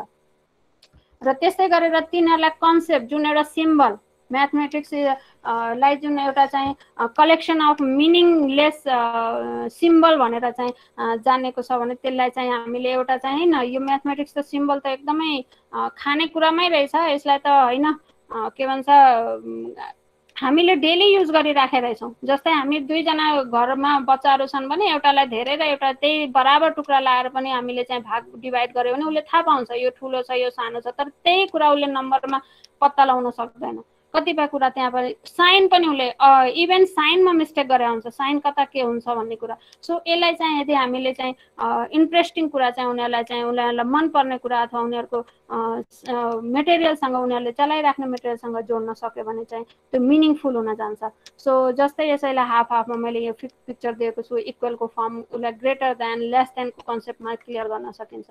र सँगसँगै यिनीहरूलाई चाहिँ एस्टिमेसन कसरी एस्टिमेट गर्ने त रेसियो र प्रपोर्सनको कन्सेप्ट पनि यसमा क्लियर गर्न सकिन्छ। जस्तै मैले पहिला हामीले युज गर्दा यति 4वटा मैले त्यो 4वटा पराठा यसबाट बनेको थियो भने 4वटा पराठालाई चाहिँ मैले बनाएको थिएँ भने यति हामीले युज गरेर अथवा कुनै स्टुडेन्टले त्योभन्दा बढी बनाउन सक्छ भने त्यसबाट हामीले युज गरेर अब हामीले त्यो रेसियोलाई कन्भर्ट गरौँ, हामीले चाहिँ त्योभन्दा धेरै अथवा थोरै हामीलाई चाहिँ पराठाहरू चाहिएको भयो भने हामीले कसरी एस्टिमेट गर्न सक्छौँ। जस्तै यहाँ फ्लोर 2 कप छ भने 2टा पराठाको लागि कति कप चाहियो त so he knows about that the के भन्छ हामीले यहाँ 4 छ भने यो 4 त 2 हाफ हो यसको भनेपछि 2 कपको आधा 1 हुन्छ र त्यस्तै 4 टेबल स्पुन छ भने त्यसको आधा 2 टेबल स्पुन हुन्छ र सुगर 1 टेबल छ भने हाफ हुन्छ सल्ट 1 पिन्च छ भने हाफ पिन्च युज हुन्छ र वाटर 1 कप छ भने हाफ कप वाटरको युज हुन्छ भन्ने कुरा उसले रेसियो भनेको दुईटा मात्रैसँग कम्पेरिजन हैन कि डिफरेन्ट हामीले अरूसँग पनि कम्पेरिजन गर्न सक्छौं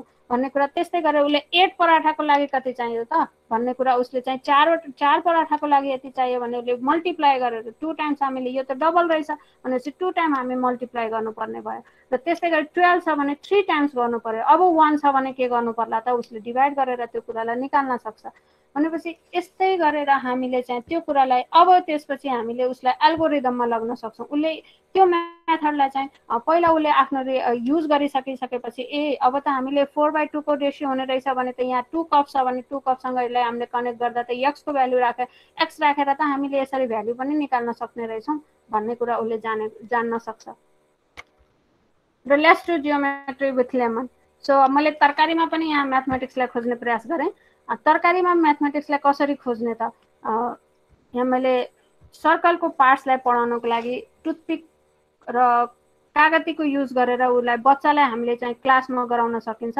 उनीहरुलाई चाहिँ डायामिटर रेडियसको चाहिँ कन्सेप्ट दिन सकिन्छ र त्यही कन्सेप्टलाई मैले यहाँ चाहिँ फिगरको फर्ममा ल्याएको छु जस्तै हामीले उनीहरुलाई सर्कमफ्रेन्स के हो त सर्कल भनेको उसले कागती जानेको छ कागती खाएको पनि छ तर उसलाई काट्दा त यो म्याथमेटिक्स आउने रहेछ कागतीमा भन्ने कुरा चाहिँ उसलाई हामीले जानकारी गराउन सक्छौं र यो पार्टहरु चाहिँ यसरी रेडियस हुन्छन् यो पार्टहरु चाहिँ डायामिटर यसमा यो डायामिटर किनभने दुईटा उसले कुनालाई टच गरेको छ र यस्तै गरेर यो सेक्टर हो यसलाई चाहिँ सेक्टर यो पार्टलाई हामीले सेक्टर कट गरेर हामीले चाहिँ in classroom we can cut it and then we can sew it यस्तै गरेर यो लाइन सेकेन्ड हो र सेगमेन्टको लागि चाहिँ दुईटा पोइन्टलाई उसले टच गरेको छ भने त्यसलाई चाहिँ एउटा लाइन ड्रन छ भने त्यो सेगमेन्ट छ भने त्यस्तै गरेर टेन्जेन्टको हामीले कन्सेप्ट दिन सक्छौं र सेकेन्डको हामीले चाहिँ कन्सेप्टलाई हामीले चाहिँ क्लियर गर्न सक्छौं सो उनीहरुलाई नै यो कुरा दिएर उनीहरुलाई टुथपिक दिएर ल डिफरेन्ट पार्ट्सहरुलाई ग्रुपमा डिभाइड गरेर डिफरेन्ट पार्ट्सहरुलाई तिमीहरुले इन्डिकेट गर त भन्ने कुरालाई पनि हामीले यसलाई कागतीको पनि हामीले कागतीलाई युज गरेर हामीले यसरी यसलाई चाहिँ पार्ट्स अफ सर्कल देखाउनको लागि पनि युज गर्न सकिन्छ so now I am taking this utensil घरकै हामीले भाँडाबाट यो कसरी हामीले चाहिँ म्याथमेटिक्सलाई चाहिँ हामीले एउटा रिलेसनशिप भोल्युम को रिलेसन कसरी हामी निकाल्न सक्छौं सो यो रिलेसनलाई घरकै भाँडा जुन उसले दूध खाएर आउँछ हामीले चिया खाइराखेको हुन्छौं त्यही कपलाई चाहिँ युज गरेर त्यही कपको चाहिँ रेडियसहरु निकालेर कसरी गर्ने त उनीलाई डिफरेन्ट ग्रुपहरुमा डिभाइड गरेर उनीहरुलाई डिफरेन्ट उनीहरुको सिलिन्ड्रिकल शेपको चाहिँ एउटा मेजरमेन्ट लिन लगाएर जस्तै यसैको मैले यो चाहिँ के भन्छ कसरी निकाल्ने त भन्दा मैले यो चिया आफ्नै चिया खाने कपलाई चाहिँ युज गरेको छु जसको हाइट चाहिँ 6.4 सेन्टिमिटर छ त्यसको सबभन्दा पहिला हाइटलाई मेजर गर्ने किनभने हामीले चाहिँ यहाँ कन्सेप्ट के क्लियर गर्दै छौं भन्दा सेम हाइट र सेम रेडियस भएको भ्यालुलाई हामीले निकाल्दै छौं भोल्युम रिलेसन निकाल्दै छौं भने त्यसमा चाहिँ h को भ्यालु यति छ भने अब हामीले चाहिँ कोण कसरी त्यो कोणलाई चाहिँ हामीले कसरी डेभलप गर्ने त सो पेपरमा कोणको लागि चाहिँ पेपर मैले युज गरेको छु पेपरलाई चाहिँ हामीले कसरी यसलाई चाहिँ हामीले कोणमा क्रिएट गर्न सकिन्छ त भन्दा त्यसको लागि सबैभन्दा पहिला हामीलाई त यो सर्कुलर बेस छ भने यसको हामीलाई चाहिँ सेन्टर पत्ता लाग्नु पर्यो यसको रेडियस पत्ता लगाउनु पर्यो कसरी लगाउने होला त भन्ने उनीहरुलाई थिंकिङ गराउन सकिन्छ ल अब कसरी गर्ने होला त ल भन्न त भन्ने कुरा भयो भने अब यसलाई हामीले सबभन्दा पहिला यसको सर्कुलर बेसलाई ड्र गरेर सर्कल बनाउन सकिन्छ एन्ड सर्कल बनाइसकेपछि त्यो सर्कलको सेन्टर पत्ता लगाउने के तरिका छन् त हामीसँग डिफरेन्ट तरिकाहरु छन् त्यसमध्ये चाहिँ हामीले चाहिँ परपेन्डिकुलर लाइन ड्र गरेर केमा गर्ने त कर्डमा सो त्यहाँबाट उले चाहिँ जुन अहिले हामीले चाहिँ सर्कलको कुरालाई हामीले कन्सेप्टलाई गरेको छौं त्यसैमा हामीले चाहिँ कर्ड ड्र गरेर त्यसलाई चाहिँ सेन्टर पत्ता लगाउन सकिन्छ कर्ड दुई साइडमा कर्ड ड्र गरेर र उसको परपेन्डिकुलर लाइनले जहाँ टच गरेको हुन्छ त्यही नै सेन्टर हुन्छ र त्यो सेन्टरले हामीलाई रेडियस दिन्छ जस्तै रेडियस यसमा 3.7 सेन्टिमिटर मैले यो कपको मेजर गर्दा 3.7 सेन्टिमिटर पाएँ र अब उसको चाहिँ हामीले कोण प्रिपेयर गर्नको लागि के चाहिन्छ त हामीलाई कोणको लागि त हामीलाई स्ल्यान्टिङ हाइट चाहियो जुन कि कोणको लागि रेडियसको काम गर्छ सो कसरी निकाल्ने त त्यो that is the formula there is H square plus R स्क्वायरलाई युज गरेर कुनै ठाउँमा हामी चाहिँ प्रोसिड्युरल र कुनै ठाउँमा कन्सेप्चुअल नलेजबाट हामी जानुपर्ने हुन्छ। सो यहाँ चाहिँ हामीले चाहिँ त्यो मेथडलाई फलो गरेर 7.4 सेन्टिमिटर मैले यो पाएँ र अब यतिले पुग्छ त यतिले हामीले सर्कललाई कन्स्ट्रक्ट गर्छौँ। सर्कल बनाइसकिसकेपछि सर्कललाई त्यसपछि हामीले के गर्नु पर्यो भन्दा उसको कोनको भ्याल्युलाई कोनको हामीले चाहिँ कोन बनाउनको लागि यसको सर्कमफ्रेन्स चाहियो। How can be measure the circumference, circumference त कसरी निकाल्न सकिन्छ भन्ने कुरालाई हामीले गर्दा 2πr बाट यसलाई सल्युसन गर्दा यति भ्याल्यु आयो भने अब यसलाई गर्ने कसरी त भन्दा we can use the string, किन डाइरेक्ट हामी मेजर गर्न सक्दैनौँ। सो उसले चाहिँ यो सबै एक्टिभिटीबाट उसले के कुरा सिक्छ त भन्दा ए सर्कलको सेन्टर यसरी निकाल्न सकिने रहेछ, सर्कललाई चाहिँ हामीले रेडियस यसरी फाइन्ड आउट गर्न सक्छौँ भनेपछि त अब त हामीले नाङ्लोको निकाल्न सक्छौँ। नाङ्लो हाम्रो रियल लाइफमा चाहिँ के भन्छ हाम्रो कल्चरमा युज भइरहेको छ। नाङ्लोको कसरी हामीले चाहिँ सेन्टर निकाल्ने, कसरी रेडियस निकाल्ने, स्ट्रिङ युज गर्न सकिने रहेछ सर्कमफ्रेन्स यो नाप्नको लागि भन्ने कुरा उसले त्यहाँबाट त्यो ज्ञान पनि पाउँछ। र त्यसपछि हामीले कोनलाई डेभलप गरेर दुईटा सेक्टरलाई युज गरेर कोनलाई डेभलप गरिसकेपछि त्यसलाई चाहिँ त्यो कोनलाई चाहिँ हामीले बनाएर कुनै पनि मटेरियल जुन हाम्रो घरमा एभाइलेबल छ, सल्ट भयो, राइस भयो, पल्सेस, सुगर जे भए पनि त्यो कुरालाई चाहिँ हामीले यदि त्यसमा फिल गर्न खोज्यो भने त्यसले चाहिँ कस्तो के भ्याल्यु दिने रहेछ त भन्ने कुरालाई चाहिँ उनीहरूले बच्चाहरूले आफैले प्र्याक्टिकल गरेर हेर्न सक्छन्। भनेको कागजबाट बनाउँदा यो कागजमै म्याथमेटिक्स छ, बुकमै म्याथमेटिक्स छ भन्दा पनि ए हाम्रो भाँडाभित्र रहेछ, यो त भाँडाबाट रिलेसन आएको रहेछ नि त, यो त यतिकै बनेको रहेन रहेछ, यो त जसले बनायो म्याथमेटिसियनले युज गर्यो, उसले म्याथमेटिसियनले लहरू ल्यायो तर कसरी ल्याएको रहेछ त उसले पनि त्यो कुरालाई युज गरेर त्यो कुरालाई ल्याएको रहेछ भनेपछि हाम्रो चाहिँ यो म्याथमेटिक्स भनेको टोटली प्योर होइन कि त्यसलाई इम्प्योर गराएर हामीले गर्न सक्नुभयो भने हामीले चाहिँ सिकाइलाई झन् बलियो बनाउन सकिन्छ। एन्ड यही क्रममा मेरो अर्को एक्टिभिटी चाहिँ मैले लिएको छु ग्रेन्सलाई युज गरेर राजमा, चना अथवा हामीले चाहिँ गेडागुडीलाई युज गरेर कसरी हामीले चाहिँ म्याथमेटिक्स चाहिँ को कन्सेप्टलाई क्लियर गर्न सकिन्छ। यहाँ मैले रेसियो एन्ड प्रपोर्सनलाई युज गरेको छु। रेसियो एन्ड प्रपोर्सन पनि उनीहरूले नै फाइन्ड आउट गर्ने, first ratio, second ratio, and then they have to make them equal and then they have to find out the value. So यहाँ मैले make different groups of 5 students in each group and the work is divided in group members such as making and marking in Rajma. So their name is materials manager, different नामहरू राखिदिएको छु। Counting राजमा गर्न counting person भयो, अनि त्यसपछि के अरे लेख्नेको चाहिँ अकाउन्टेन्ट भनेर जस्तै उनीहरूको चाहिँ डिफ्रेन्ट नेमहरू राखिदिने र नाम राखिसकेपछि उनीहरूलाई चाहिँ डिफ्रेन्ट ग्रुपहरूलाई राजमाको गेडालाई हामीले कुनै मात्रामा जहाँ मैले यहाँ 200 र 300 ग्रामको क्वान्टिटी गरेको छु भने जति हामीले चाहिँ अलिकति बढी क्वान्टिटीमा उनीहरूलाई बच्चाहरूलाई डिस्ट्रिब्युट गर्ने र त्यो डिस्ट्रिब्युट गरिसकेपछि तिनीहरूलाई चाहिँ त्यो राजमा हामीले काउन्टेड छैन भनेपछि यहाँबाट पनि उनीहरूले एउटा कुरा काउन्टेड छैन त्यो राजमालाई हामीले त्यसको भ्याल्युहरू फाइन्ड आउट गर्नुपर्ने छ भने कसरी निकाल्न सकिन्छ त भनेपछि त्यो सिडबाट कुनै सिड हामीले 1-2 मिनट सिडहरूलाई लिएर र त्यो सिडमा चाहिँ हामीले कलर गर्ने अथवा चाहिँ हामीले चाहिँ मार्करले मार्क गरेर त्यसलाई चाहिँ हामीले छुट्याइदिने। छुट्याइसकेपछि फेरि त्यसैलाई फेरि हामी त्यसमा मिक्सअप गर्दै भने त्यहाँ अब हाम्रो के भयो त 2 प्रकारको राजमा आयो। त्यसमा चाहिँ एउटा कलर भएको छ, एउटा नन कलर छ भने अब कसरी त्यसको चाहिँ हामीले भ्याल्युलाई फाइन्ड आउट गर्ने। So we have to do trial गरेर हामीले चाहिँ रेसियोलाई चाहिँ ट्रायल गर्दा यसमा ट्रायल गर्नको लागि सबभन्दा पहिला के गर्ने त भन्दा 1 मुठी अथवा 2 मुठी अथवा 3 मुठी हामीले त्यहाँबाट जति हाम्रो अमाउन्ट छ त्यो अनुसारको हामीले चाहिँ त्यसलाई चाहिँ हामीले निकाल्ने हरेक स्टेपमा, अनि निकालिसकेपछि त्यसलाई काउन्ट गर्ने।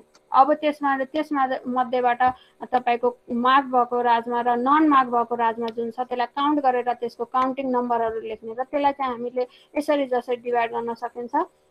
पहिलो हाम्रो चाहिँ त्यसलाई रेसियोलाई जुन हाम्रो टोटल राजमा जुन मार्क राजमा छ त्यसलाई चाहिँ काउन्ट गरिसकेपछि त्यो राजमा यहाँ नम्बर मैले एउटा चाहिँ नम्बर एक्सप्लोर गरेको छु 150 जस्तै जतिलाई कलर गरेको छ त्यसलाई काउन्ट गरेर राख्ने र त्यो काउन्ट गर्दा उसले चाहिँ त्यो कुरालाई चाहिँ उसले कहिले थाहा पाएको हुन्छ। Hello hello yes please move ahead, you have got now 5 minutes। कसरी राजमालाई चाहिँ युज गर्न सक्छ त्यो राजमा चाहिँ मार्क राजमालाई चाहिँ 150 उसको काउन्टिङ उसको पहिले उसले थाहा पाएको हुन्छ। मार्क यति छ यो भित्र तर अनमार्क चाहिँ उसलाई थाहा छैन। त्यो कुरालाई उसले भ्यालुलाई कसरी फाइन्ड आउट गर्छ भन्दा उसले चाहिँ अर्कोलाई उसको एउटा रेसियो उसले प्रिपेयर गर्छ 150/n भनेको थाहा भएको मार्क राजमा र नथाहा भएको भन्ने कुरा चाहिँ उसले एउटा रेसियो कन्भर्ट गर्यो त्यहाँ उसले एउटा रेसियो प्रिपेयर गर्यो र त्यसपछि उसले चाहिँ काउन्ट जुन उसले चाहिँ फुल अफ ह्यान्ड वर्क गरेर उसले चाहिँ राजमा निकालेको हुन्छ त्यसलाई काउन्ट गर्छ जसमध्ये चाहिँ 114 जुन उसले फर्स्ट ट्रायलमा उसले चाहिँ 114 उसले निकाल्यो त्यो मार्क राजमा थियो उसले काउन्ट गरेर राख्यो अनि त्यस्तै गरेर नम्बर अफ राजमामा चाहिँ सेकेन्ड काउन्टिङमा चाहिँ नम्बर अफ राजमा जुन त्यसमा मार्क नभएको कलर नभएको राजमालाई काउन्ट गरेर 136 निकाल्यो भने र यसको अब रेसियो यहाँ भनेको यो दुईटै कुरा हामीलाई थाहा छ दुईटै कुरा थाहा छ भने यनको भ्याल्यु हामीले इजिली निकाल्न सक्ने रहेछौँ भनेको हामीलाई यो तीनटा भ्याल्युमा हामीलाई चाहिँ कुनै कुरा छैन मिसिङ छ भने त्यो कुरालाई र रेसियोलाई दुईटा रेसियोलाई कसरी हामीले इक्वल फर्ममा राखेर त्यसलाई प्रोपोर्सनमा कन्भर्ट गर्न सक्ने रहेछौँ भन्ने पनि कन्सेप्ट त्यहाँ बच्चाहरूलाई क्लियर हुन्छ र त्यसबाट त हामीले एप्रोक्सिमेट भ्यालु उसको इस्टिमेसन रे यति एक मुठीमा चाहिँ यति आउने रहेछ अथवा दुई मुठी उसले निकालेको छ भने दुई मुठीमा त यति पर्ने रहेछ भन्ने एउटा इस्टिमेसन उसको चाहिँ राजमाको इस्टिमेसन पनि आउन सक्छ कलर भएको त हामीलाई यति थाहा थियो यति छ नन कलर यति थियो भने योभन्दा सबै फुल त यसमा यति रहेछ भन्ने कुरा उसले थाहा पाउन सक्छ यस्तै डिफ्रेन्ट ट्रायलहरू हामीले गरेर यो ट्रायल जति अमाउन्ट छ त्यो त्यति नै बढी ट्रायल गर्नुपर्ने हुन्छ त्यो ट्रायल गरिसकेपछि त्यो सबै ट्रायलहरूलाई चाहिँ एड गरेर त्यसको चाहिँ त्यसबाट हामीले चाहिँ ट्रायल नम्बरलाई चाहिँ डिभाइड गर्यो भने त्यसको टोटल नम्बर हामीले निकाल्न सक्छौँ र यसैले एभरेज पनि फाइन्ड आउट हुन्छ भन्ने कुरा चाहिँ हामीले जनाउन सक्छौँ र मेरो लास्ट चाहिँ रहेको छ भन्दा म्याक्रोनी पास्ता अहिले हाम्रो कन्टेक्स्टमा बच्चाले खाइराखेको हुन्छ त्यसभित्र पनि हामीले चाहिँ म्याथमेटिक्सलाई खोज्न सक्छौँ त्यसभित्र पनि हामीले डिफ्रेन्ट सेपहरू खोज्न सक्छौँ प्याटर्नहरूलाई खोज्न सक्छौँ यही खानेकुराबाट पनि जस्तै यही एङ्गलहरूलाई कसरी ल यसमा खोज त विद्यार्थीहरूलाई यसमा कति डिग्रीको एङ्गल होला त एक्युट छ कि अब्ट्युज छ कि स्ट्रेट लाइन छ कि लिनियर हामीले एङ्गल भेट्न सक्छौँ त कुन एङ्गल भेट्न सकिन्छ भन्ने कुरालाई हामीले उनीहरूलाई चाहिँ त्यो कुरालाई त्यही आइटमहरूलाई चाहिँ दिएर उनीहरूलाई चाहिँ यदि त्यो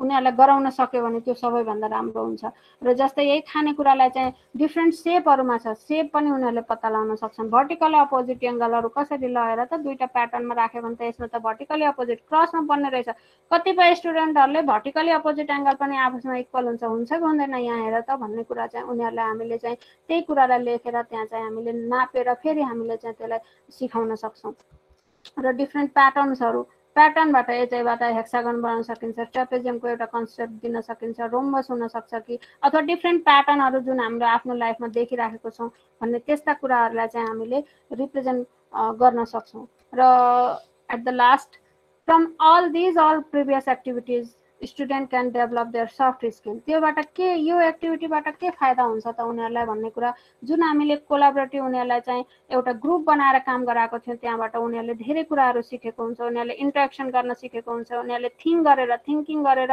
उसले चाहिँ आफ्नो आइडिया सेयर गर्न सिकेको हुन्छ र उसले आफ्नो प्रब्लमहरू जुन रियल वर्ल्डमा हाम्रो त खानेकुरामै म्याथ रहेछ भनेपछि यो कुरालाई त सल्भ गर्न सक्यो भने त म्याथ त आउने रहेछ भनेपछि त्यो कन्सेप्टलाइज जुन एउटा पेडागोजी थियो त्यो पेडागोजीबाट चेन्ज भएर हामी चाहिँ यदि कन्टेक्स्टलाइज हुन सक्यो भने बच्चाहरूलाई त्योभन्दा धेरै अर्थपूर्ण केही पनि सिकाइ त्यो एकदमै अर्थपूर्ण हुन जान्छ जस्तो लाग्छ सो यति भन्दै म thank you sir okay thank you very much Rita ma'am please unshare stop sharing your slides मलाई वास्तवमै अहिले चाहिँ रिता म्यामको प्रेजेन्टेसन सुनेर मलाई के लाग्यो भने तपाईले सुरुमा म चाहिँ कन्भेन्सनल टिचरबाट ट्रान्सफर्मेटिभ टिचर भएको छु भन्ने खालको कुरा गर्नुभयो र यी तपाईका प्रस्तुतिहरू देखेर मलाई पक्का पनि लाग्यो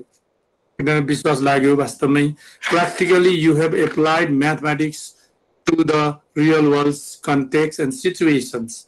त्यही भएर मलाई अहिले एउटा क्वेशन यहाँ याद आयो के भने नि should mathematics be connected with or detached from real world context? हाम्रो वास्तविक जीवनसँग वास्तवमा यो म्याथमेटिक्स जोडिएको छ कि डिट्याच भएको छ भन्ने कुरालाई एकदम सिम्पल तरिकाले उहाँले आज प्रेजेन्टेसन गर्नुभयो हेर्नुस् त पहिला मलाई अझै याद आउँछ हाम्रो म आफै पढ्दा पनि यो म्याट्रिक्सहरु पढ्दाखेरि कपीमा कोर्यो हैन अनि गुरुहरूले पनि भित्तामा कुरै गर्नुहुन्थ्यो हैन अथवा हामीले चाहिँ नि घरमै पाइने कति आर्टिफ्याक्टहरु रहेछ कति सामानहरु रहेछ हाम्रो वरिपरि ती कुराहरुमै पनि म्याथमेटिक्स पाइने रहेछ भन्ने कुराहरु सायद मैले पाइन होला त्यतिखेर र हामीले यदि रिकल गर्ने त्यस्तो भयो होला तर यहाँनेरि कति त्यही रोटीमा म्याथमेटिक्स त्यही पाउरोटीमा म्याथमेटिक्स एउटा क्यालेन्डरले कति एक्टिभिटीहरु गराउन सक्ने रहेछ त यी कुराहरुलाई लगेर क्लासरुममा हामीले जोड्न सकियो भने के हुन्छ त भन्दाखेरि वास्तवमा हुने के हो भने विद्यार्थीहरुलाई जुन मोनोटोनस तरिकाले हामीले एउटै त्यो ब्ल्याक बोर्डमा चाहिँ नि कोरेर अनि किताबमा भएका टेक्स्ट बुक प्रब्लम्सहरुलाई चाहिँ नि एकहोरो पढाइराखेको त्यसैलाई गर भनिरहेको अवस्थामा यस्ता किसिमका एक्टिभिटीहरु गरायो भने उनीहरुले कोलाबोरेसन गर्न सिक्छन् विभिन्न सफ्ट स्किल्सहरु कम्युनिकेसन गर्न सिक्छन् इन्टरेक्सन गर्न सिक्छन् त्यसले उनीहरुको क्रिएटिभ थिंकिङ क्रिटिकल थिंकिङ हैन क्वेशनहरु गर्ने अनि उनीहरुले नै निकालेको आन्सरहरुमा नेगोसिएसन गर्ने समझदारी गर्ने यी विभिन्न कुराहरुको डेभलप हुने रहेछ जसको कारणले वास्तवमा हामीलाई चाहिने पनि त्यही हो हामीले यत्रो 90 ल्यायौं 100 ल्यायौं भनेर भनिन्छ तर त्यसैलाई हामीले रियल वर्ल्डमा आयो भने त्यसलाई प्रयोग गर्न सकिएको हुँदैन that's why thank you very much Rita ma'am now without doing any delay here in the presentation let me invite your presenter here Sachita Suwal ma'am she is doing her MEd in STEM education please Sachita ma'am share your slides and start yes sir good evening and namaste to everyone I'll share my slides. This is me, Sachita Suwal, and I am I'm studying STEAM education, a 1-year MEd in Kathmandu University. And my topic for today's presentation is on STEAM arts for enriching learning experience. Without delay, I would like to start with a few, something about STEM and STEAM because we are STEAM students. So we all know that, most of us know that because we are the student at Kathmandu University.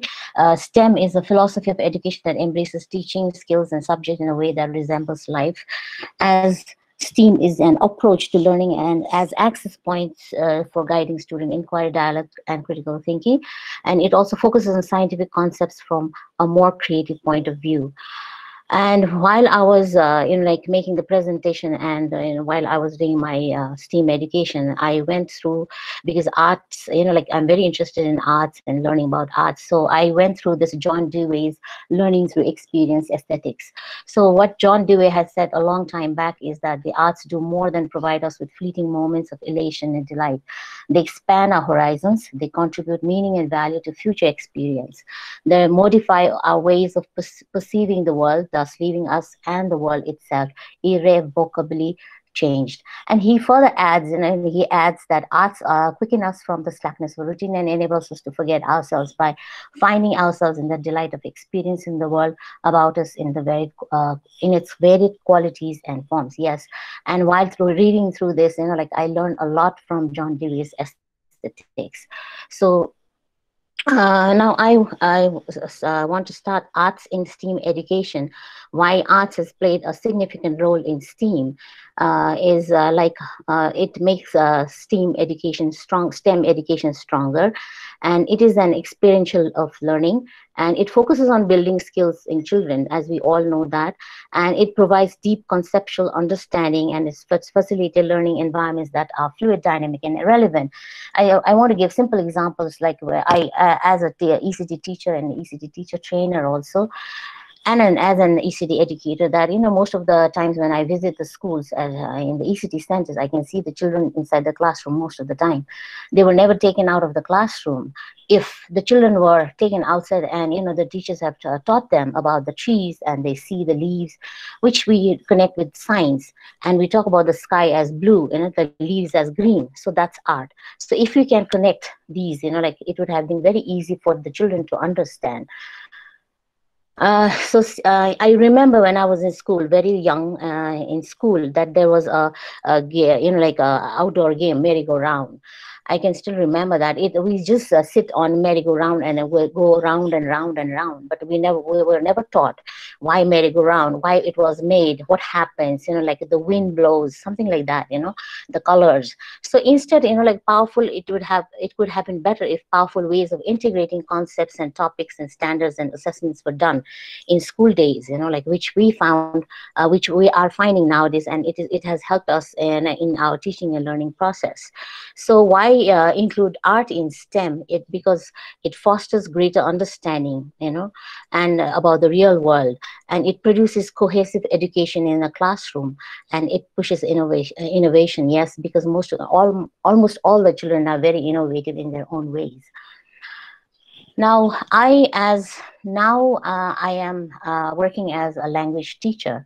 So how do I integrate, like STEAM in my language classes?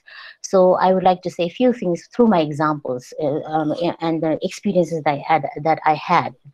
So teaching STEM subject in isolation, we are not truly teaching STEM. If we like teach it in isolation, then we are not truly teaching STEM. So in true STEAM, I put the A in bracket. Education students are creating, applying, incorporating what they learn.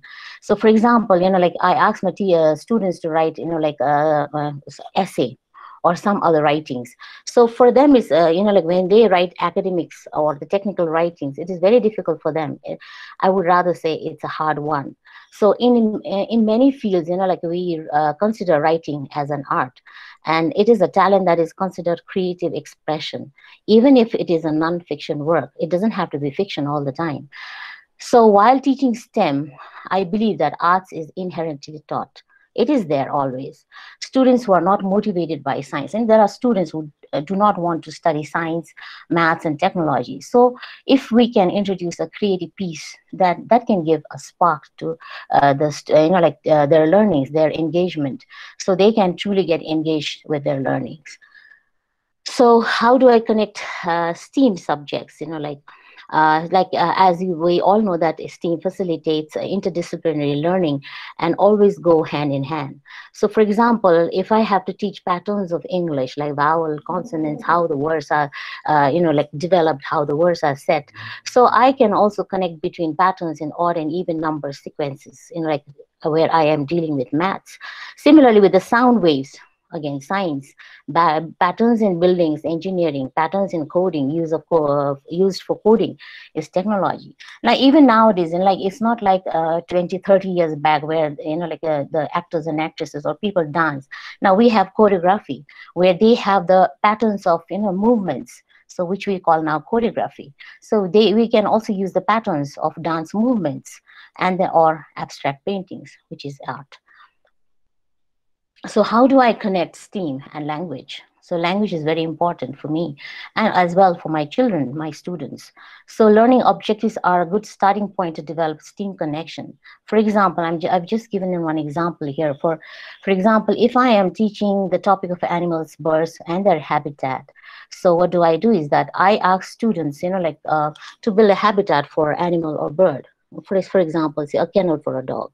So it is we are dealing with engineering because their children are making a kennel for dog.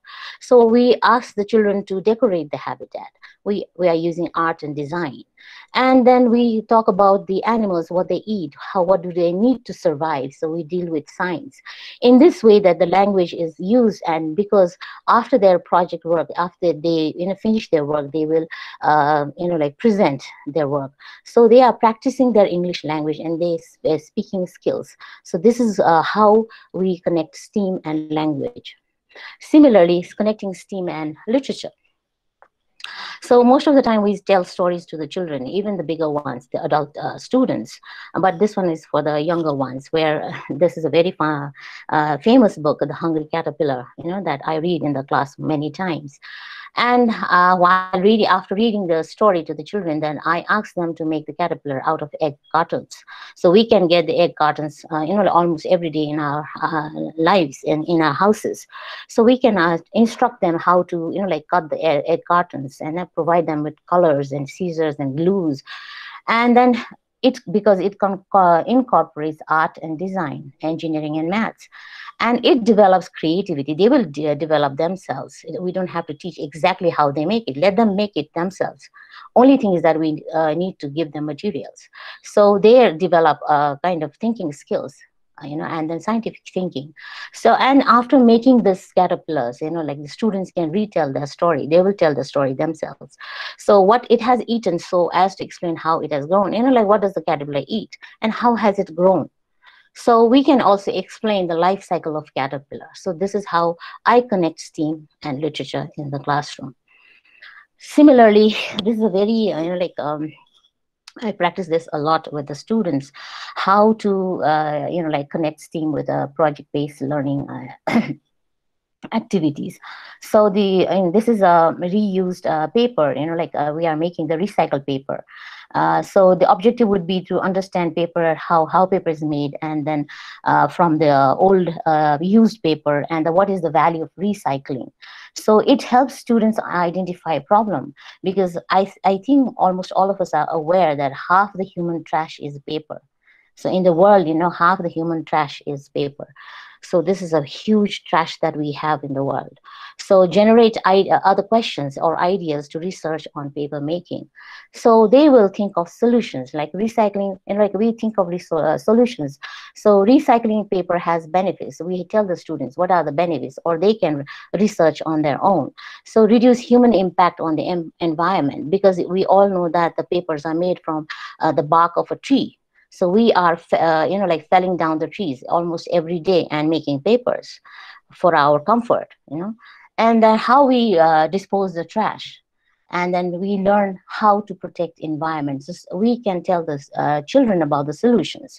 So, and we provide the instructions in the class, how to make, make the pieces of paper, soak it, and then, if you have blender at home, you blend it or you mash it with your hands, and then put it on a tray, like a tray, and then press it and then dry it, and then you can see a new brand, recycled paper.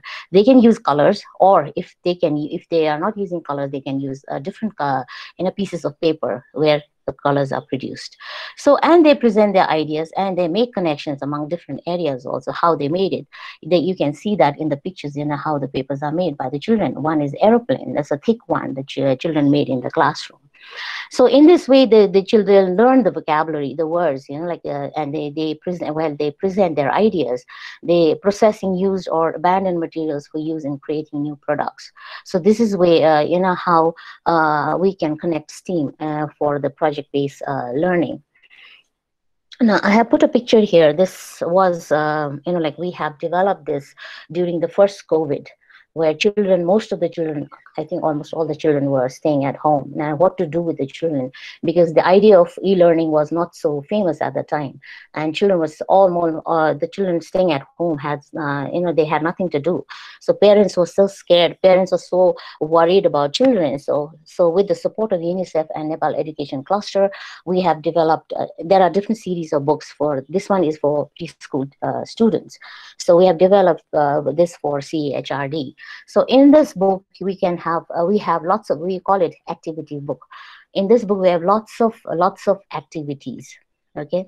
Now, talking about project-based, learning. So this one activity is about afno full afai ropong, and abhivavakलाई सुझाव, because children are staying home. So we are, instructing the parents how the children can plant their trees, or plant, at home with the vegetables or flowers. So this is how the children will do the activities at home, one way of doing it.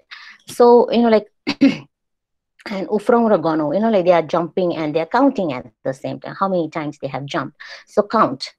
So this is how the parents, teach the children. And even the CHRD has had made these books available, in the printed form. So again, the shapes, like the other ma'am said in mathematics, the shapes are very important. The colors very important. Arts are there. In arts is there, the construction engineering is there, building a house, making a house, and like different shapes. So this is another kind of activity that we had developed. So another one is about kagas ko khel, where they cut the pieces of paper and stick it and like make it into different shapes and sizes. So this is another activity that the book has. And then again with the linking with maths and science, because these stones can be found, like most of the time we can find these stones in the ground or near the bank of river, and they can collect the stones and the different colors, or we can color them or not. They can color, you see the color, and then they can count the stones, and then we can ask the children to count it, make different shapes out of this. So this is another activity that we had developed for the book. Now, why leaving those pictures apart, the activities apart?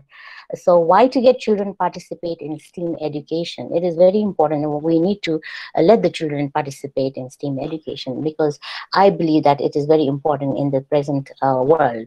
So to encourage curiosity, to foster a love of STEAM. So they need to be very curious about, to foster a kind of love they develop for the STEAM education. And it also encourage children to question. They will all have lots of questions, children most of the time, to explore and to play. And within that, like when we are doing these things, they will find their passions. We are helping them, we are facilitating them, we are guiding them to find their passions and help them change those passions, because children always have passions, different passions. Then they become passionate about learning. Then only they will, oh, this is what I want to do. So I learn more about it. So we help children become innovative adults at the same time, with like exceptional critical thinking and problem solving skills for technological driven world. Now, arts was enriching learning experience. While I was reading so many articles, I came across so many things, but it struck my mind, why not talk about the arts in a different way? Because we talk about, there are lots of different arts, like performing arts, creative arts, this and that. Because we all know that STEAM is an excellent way of dealing with prevalent misconceptions in education, and how the arts help us understand the growth of children, because it stimulates brain growth. Now, how does it do? We might be wondering how it stimulates, because still we are learning about and reading lots of literatures and articles. So it participating in art, music, movement, and storytelling activities not only develops language, mathematics, or science, and also social skills, but these activities also strengthen the synapses between brain cells. And even the research has shown that these synapses grow stronger through active participation in arts. Very interesting, and it also stimulates healing. There is an amazing healing effects of the arts on young children in trauma. There are so many children who are traumatized after, let's say, for example, after earthquake, or even after the first COVID lockdown. So many children had been traumatized. So we can see how the brain is affected by trauma, and how arts can actually help the brain development of children who are exposed to traumatic experiences at an early age. So, for example, I didn't know about this, but it is very interesting, because brain has different parts which functions differently. For example, the base or brain stem, which we call brain stem, it responds to touch only. Okay, whereas like the midbrain, it responds to music, making and movement. Or the limbic region of the brain, it kind of responds to dance, art, play, therapy, and nature discovery. So in this way, through artistic stimulation, children's brains are healing and growing. So the last one is about stimulating heads and hearts, because we are combination, and we human beings are the combination of emotional and rational mind. Now, talking about these two minds, it work in tight harmony to create our experience of life. And the activities in the arts invite children to play with the balance of head and heart. So there is no, we never blame children, we never scold children, because the children are exceptionally different, and no wrong answers in creative activities. And there is like risk taking is definitely encouraged, like they can take risk, small risks I will talk about. Through improvisation and experimentation with the arts in a non-judgmental environment, children learn more about themselves and their world. Now, this has been taken from the Civitas Healing Arts Project developed by Dr. Bruce Perry. Now, for example, say I can hear so many students, I had been teaching for a long time and had heard so many students saying, oh, I'm not an artistic person. I'm not good at math. I'm not good at math and science. I'm good at math. I will not waste time in my, like with my time, doing arts. So there are different children who have different passions and different learnings, but we can integrate art into mathematics also, science also, like technology and engineering. I remember Albert Einstein saying, the most beautiful thing we can experience is the mysterious. Being mysterious is very, like beautiful thing. It is the source of all true art and science, which is very true. So, again, talking about curriculum, like we talk lots about lot of, like we discuss about curriculum, like according to my knowledge, and because it allows students to understand more about culture and cultural background. And after joining Kathmandu University for this particular course, that when in the second semester when we have arts, like a subject, so like it helped me understand culture so much, which I had forgotten when I was a child. So it captured many artistic manifestations like painting, drama, music, and dance, and let the students think outside the box, so they can bring out their creativity, and even the technology can help them, which can be a perfect mix for success of new products and services. Now, I would like to give one example, some examples. Like I'm very excited to know that Prabal Gurung is from Nepal, who is one of renowned fashion designer in the world. He has become very, very renowned. But what he does is that one of the best designers of the world, working with engineers. He doesn't work alone. He has a group of like people, a team, and he works with engineers specialized in nanotechnology to create smart clothes that feed us with info about our health, which is good for your health, which is not good for your health. Like these are things which he has created. If you read Prabal Gurung's, like a biography. Okay, and then we can also find products in the market, and after 20 years, maybe a smart accessories, smart dress, or smart kitchen, or smart blah, blah, blah. So there are so many things we can give example. Even iPhone, like, oh, latest iPhone in the market. Oh, we want to buy that, though it's very expensive. Why? Because we don't only look at iPhone, we look at the design. We know the company, we know what it has, the applications it has, but we always look for the design. We go for the design, and that is also an art. That is, like that shows what kind of iPhone is it. Again, now talking about the cultural thing, in the book that we had introduced this one, talking about Holi. Why? We all know why Holi is celebrated, but children do not know.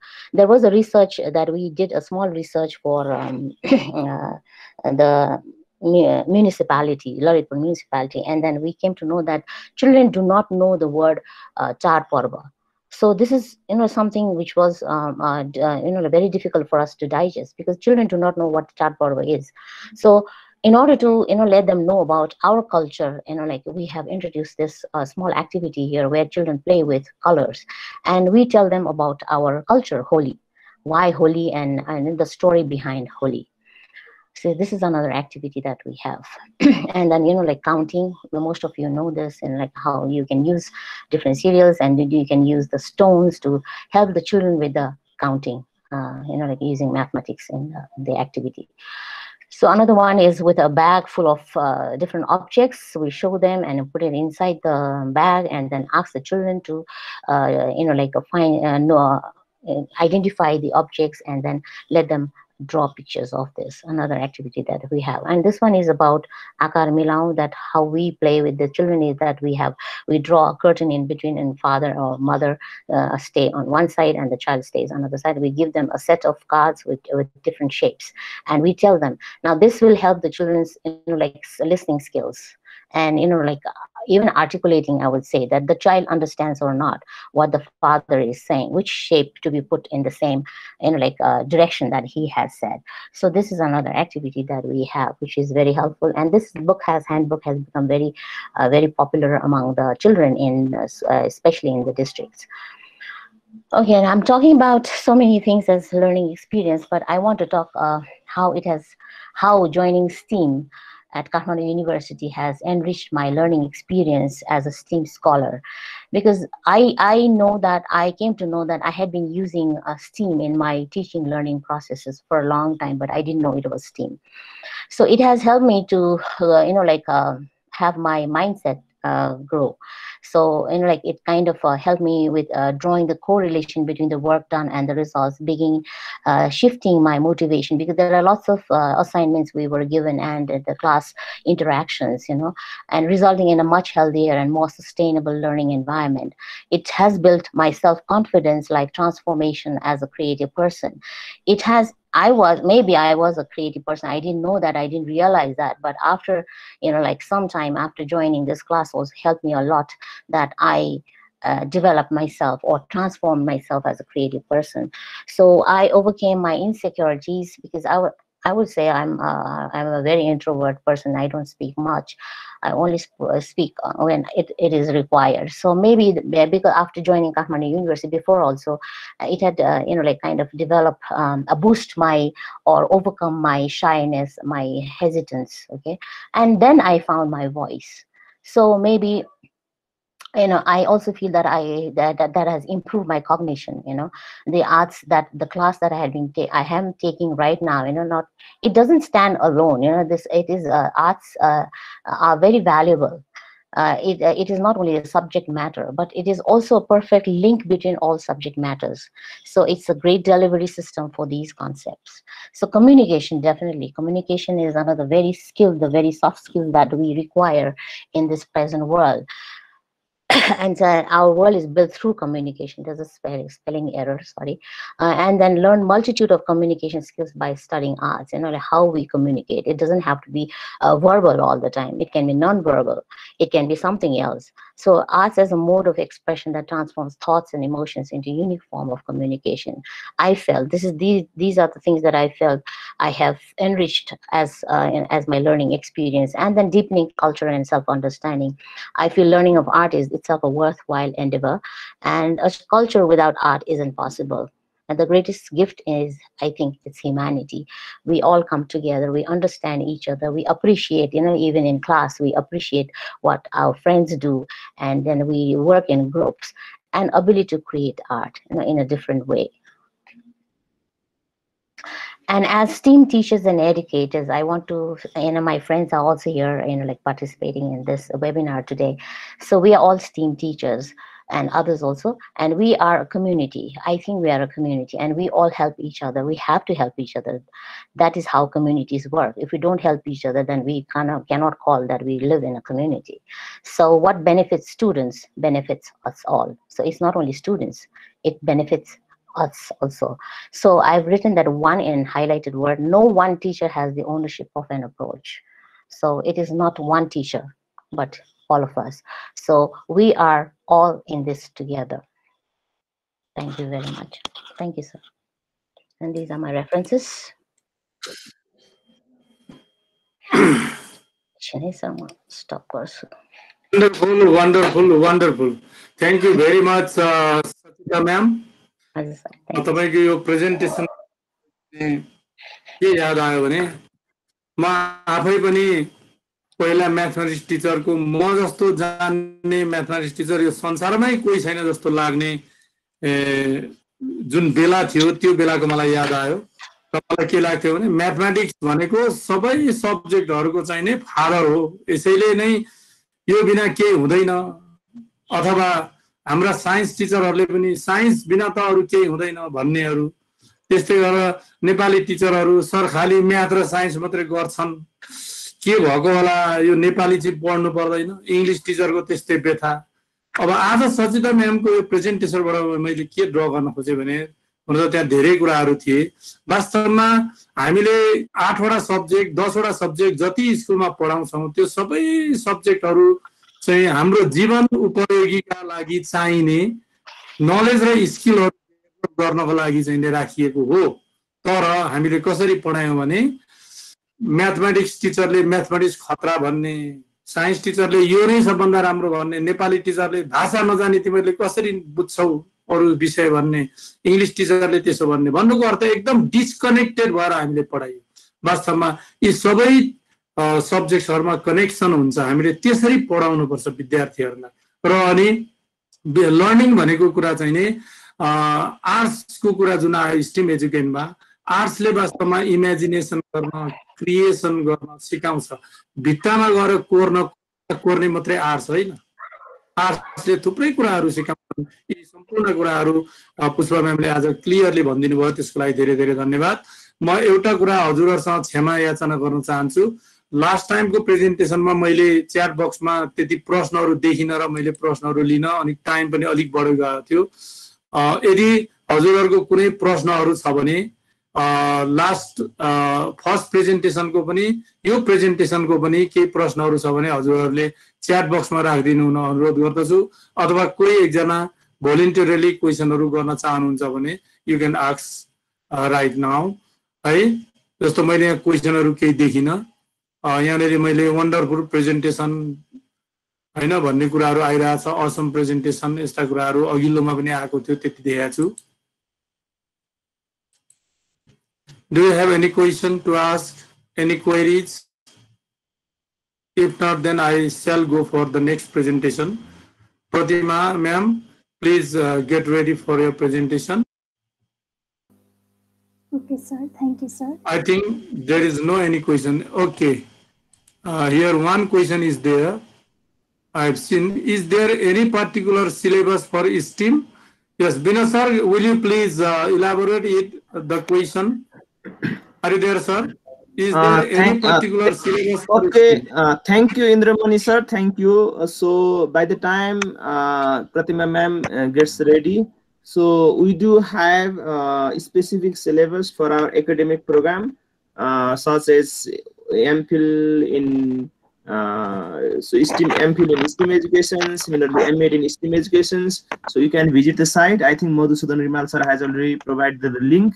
And for other short-term programs, we discuss with the school teachers and other members, and then collaboratively develop this such types of syllabus, and then we provide teacher training support for schools and other organizations. For academic program, we do have detailed syllabus. So thank you so much, Indramani sir. Now I think it's Pratima ma'am's turn. Okay, thank you very much, Binod sir. Pratima ma'am, please move ahead. Okay, sir. Respected Professor, all sir, ma'am, and participants, Namaste. I'm Pratima Thopalia, MPhil scholar in STEAM education, Kathmandu University, Nepal. My presentation topics is. Pratima ma'am, हजुरलाई मैले एउटा request गरेँ, यो एउटा बार आएको छ नि, यो स्टप शेयरिङ हाइट, त्यसलाई हाइड गरिदिनु. Okay, sir. Okay, thank you, sir. Thank you very much. Please go ahead. Thank you very much. My presentation topics is soap making as a STEAM project for engaged science learning, and these are the outlines of my presentations. My science teaching cultures before STEAM education, actual and preferred science curriculum images, design thinking based STEAM project, let's make our favorite soap at home, learners reflection on a project and implication of my project, such as curriculum image as mandala, pedagogy as for public good, and assessment as learning. Now I would like to go through my presentation slide. I have been working as a science teacher educator for 4 years at Sanatini campus, Bhaktapur. Before starting my STEAM education, I used to give more priority to the disciplinary knowledge construction. That means I largely focused on chemistry idea. Particularly while teaching chemistry, I was less able to incorporate the transdisciplinary STEM approach. यसमा चाहिँ के छ भने हामीले चाहिँ disciplinary knowledge construction भन्नाले एउटै डिसिप्लिनलाई, जस्तै म चाहिँ केमिस्ट्री टिचर एडुकेटर भएर काम गरिरहेको कन्टेक्स्टमा चाहिँ मलाई लाग्थ्यो कि म केमिस्ट्रीमा मात्र मेरो फिल्ड हो र मैले चाहिँ अरू टिचरहरूसँग कोलाबोरेट गर्नु हुँदैन। त्यस्तै गरी म आफैले पनि स्टिम बेस्ड प्रोजेक्ट जस्तै म्याथमेटिक्सको आइडिया, इन्जिनियरिङको डिजाइन आइडिया, त्यस्तै गरी आर्ट्सको चाहिँ आर्टिस्टिक रूपबाट हामीले चाहिँ डायलोजिक स्पेस क्रिएट गर्ने जस्ता कुराहरू र म्याथमेटिक्सको क्याल्कुलेटिङ स्किल, त्यस्ता कुराहरूलाई इन्टिग्रेटेड रूपमा लिन सकिन्छ भन्ने जस्ता कुराहरूलाई मैले चाहिँ स्टेम एजुकेसन जुन मैले एमफिलमा अहिले पढ्दै गरेको छु त्योभन्दा अगाडि मैले इन्कर्पोरेट गर्न सकेको थिइनँ, जसले गर्दा चाहिँ मेरा स्टुडेन्टहरू चाहिँ इन्स्ट्रुमेन्टल नलेजहरू कन्जम्सन गर्नका लागि एकदमै टेक्निकल टाइपबाट चाहिँ थ्योरिटिकल नलेजहरू जान्न सिक्न त्यस्तो किसिमको मात्रै उहाँहरूले चाहिँ अवसर पाउनु भएको थियो, जसलाई मैले चाहिँ रिप्रेजेन्ट गर्दै यो पिक्चर आफैले ड्र गरेको छु र यस्तो किसिमको पिक्चर छ। यसमा तपाईहरूले पनि केही अनुमान गर्नुभयो होला। यो चाहिँ मेरो प्रिभियस स्टिम एजुकेसन भन्दा अगाडिको क्लासरुम कल्चर्सलाई मैले रिफ्लेक्ट गर्न खोजेको हो। यहाँ चाहिँ एउटा टेक्स्ट बुकहरू जस्तो राखिएको छ अथवा नोट हुन सक्छ र त्यसमा चाहिँ टिचरले लार्जली थ्योरिटिकल नलेज कन्स्ट्रक्सन गर्न, मेमोराइजिङ दि कन्टेन्ट नलेज, टिचर्स चाहिँ यहाँ एउटा सेज अन स्टेज जस्तो एक किसिमले ऋषिमुनि जस्तै अगाडि बस्ने र क्लासमा मुभमेन्ट नगर्ने र स्टुडेन्टहरू चाहिँ प्यासिभ रिसिभर्सको रूपमा यहाँ चाहिँ उहाँहरू बस्नु भएको जस्तो मैले चाहिँ मेटाफोरिकली रिफ्लेक्ट गर्ने प्रयास गरेको छु र टिचर र स्टुडेन्टको बिचमा इन्गेज लर्निङ नभएको, टिचरलाई क्वेसन गर्नका लागि स्टुडेन्टहरू डराएको त्यस्तो किसिमको इन्भाइरोमेन्टहरू थियो। त्यसलाई मैले अझ प्रष्ट बनाउनका लागि जस्तै यहाँ बिग फिस र स्मल फिसको रिलेसन देखाएको छु। मेटाफोरिकली टिचरलाई चाहिँ बिग फिसले मैले रिप्रेजेन्ट गर्ने प्रयास गरेको छु भने स्टुडेन्टलाई स्मल फिसले मैले चाहिँ रिप्रेजेन्ट गर्ने प्रयास गरेको छु। यहाँ तपाईहरूलाई लाग्न सक्छ, मलाई पनि त्यस्तै लाग्थ्यो, बिग फिसले स्मल फिसलाई खानु भनेको एउटा नेचुरल प्रोसेस हो।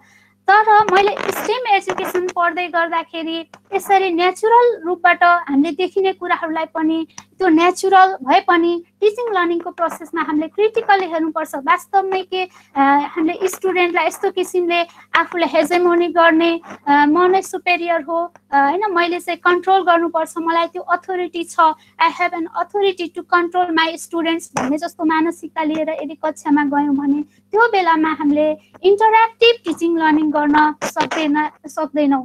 त्यस कारणले यस्ता नेचुरल जस्ता देखिने प्रोसेसहरूलाई नै हामीले क्रिटिकली रिफ्लेक्ट गर्नुपर्छ। जस्तै यसैलाई अर्को कन्टेक्स्टमा हामी जोड्न सक्छौँ। जस्तै माछा यहाँ पानीमा रहेको छ र हामीले माछा भन्ने पाठै पढाइरहेका छौँ होइन, पिसेसहरूलाई पढाइरहेका छौँ भने त्यो बेलामा विद्यार्थीलाई यहाँ हामीले माछाको रूपमा लेख्ने हो भने उनीहरूलाई मैले यही कन्टेन्ट पढाइरहेको छु भने हामीले त्यो बेलामा उनीहरू कहाँ छन्, पानी भनेको के हो, जो स्टुडेन्ट पानीमा नै छ, जस्तै यहाँ माछालाई भनेको छ माछा पानीमै छ भने पानी भनेको के हो भनेर उसलाई त्यस्तो अननोन हुने त्यस्ता कुराहरू चाहिँ आउन सक्छ। त्यस कारणले हाम्रो कन्टेक्स्टसँग त्यही वरिपरि भएको इन्भाइरोमेन्ट सराउन्डिङसँग पनि हामीले टिचिङ लर्निङलाई लिङ्केज गर्न नसकिराखेको कन्टेक्स्ट हुनसक्छ र हामी हराइराखेको आफू त्यही सराउन्डिङ्समा आफ्नै वरिपरि हुँदाहुँदै हामीले साइन्सलाई कनेक्ट गर्न नसकेको, म्याथलाई कनेक्ट गर्न नसकेको जस्ता कुराहरूलाई मेटाफोरिकली मैले यसमा प्रेजेन्ट गर्ने प्रयास गरेको छु।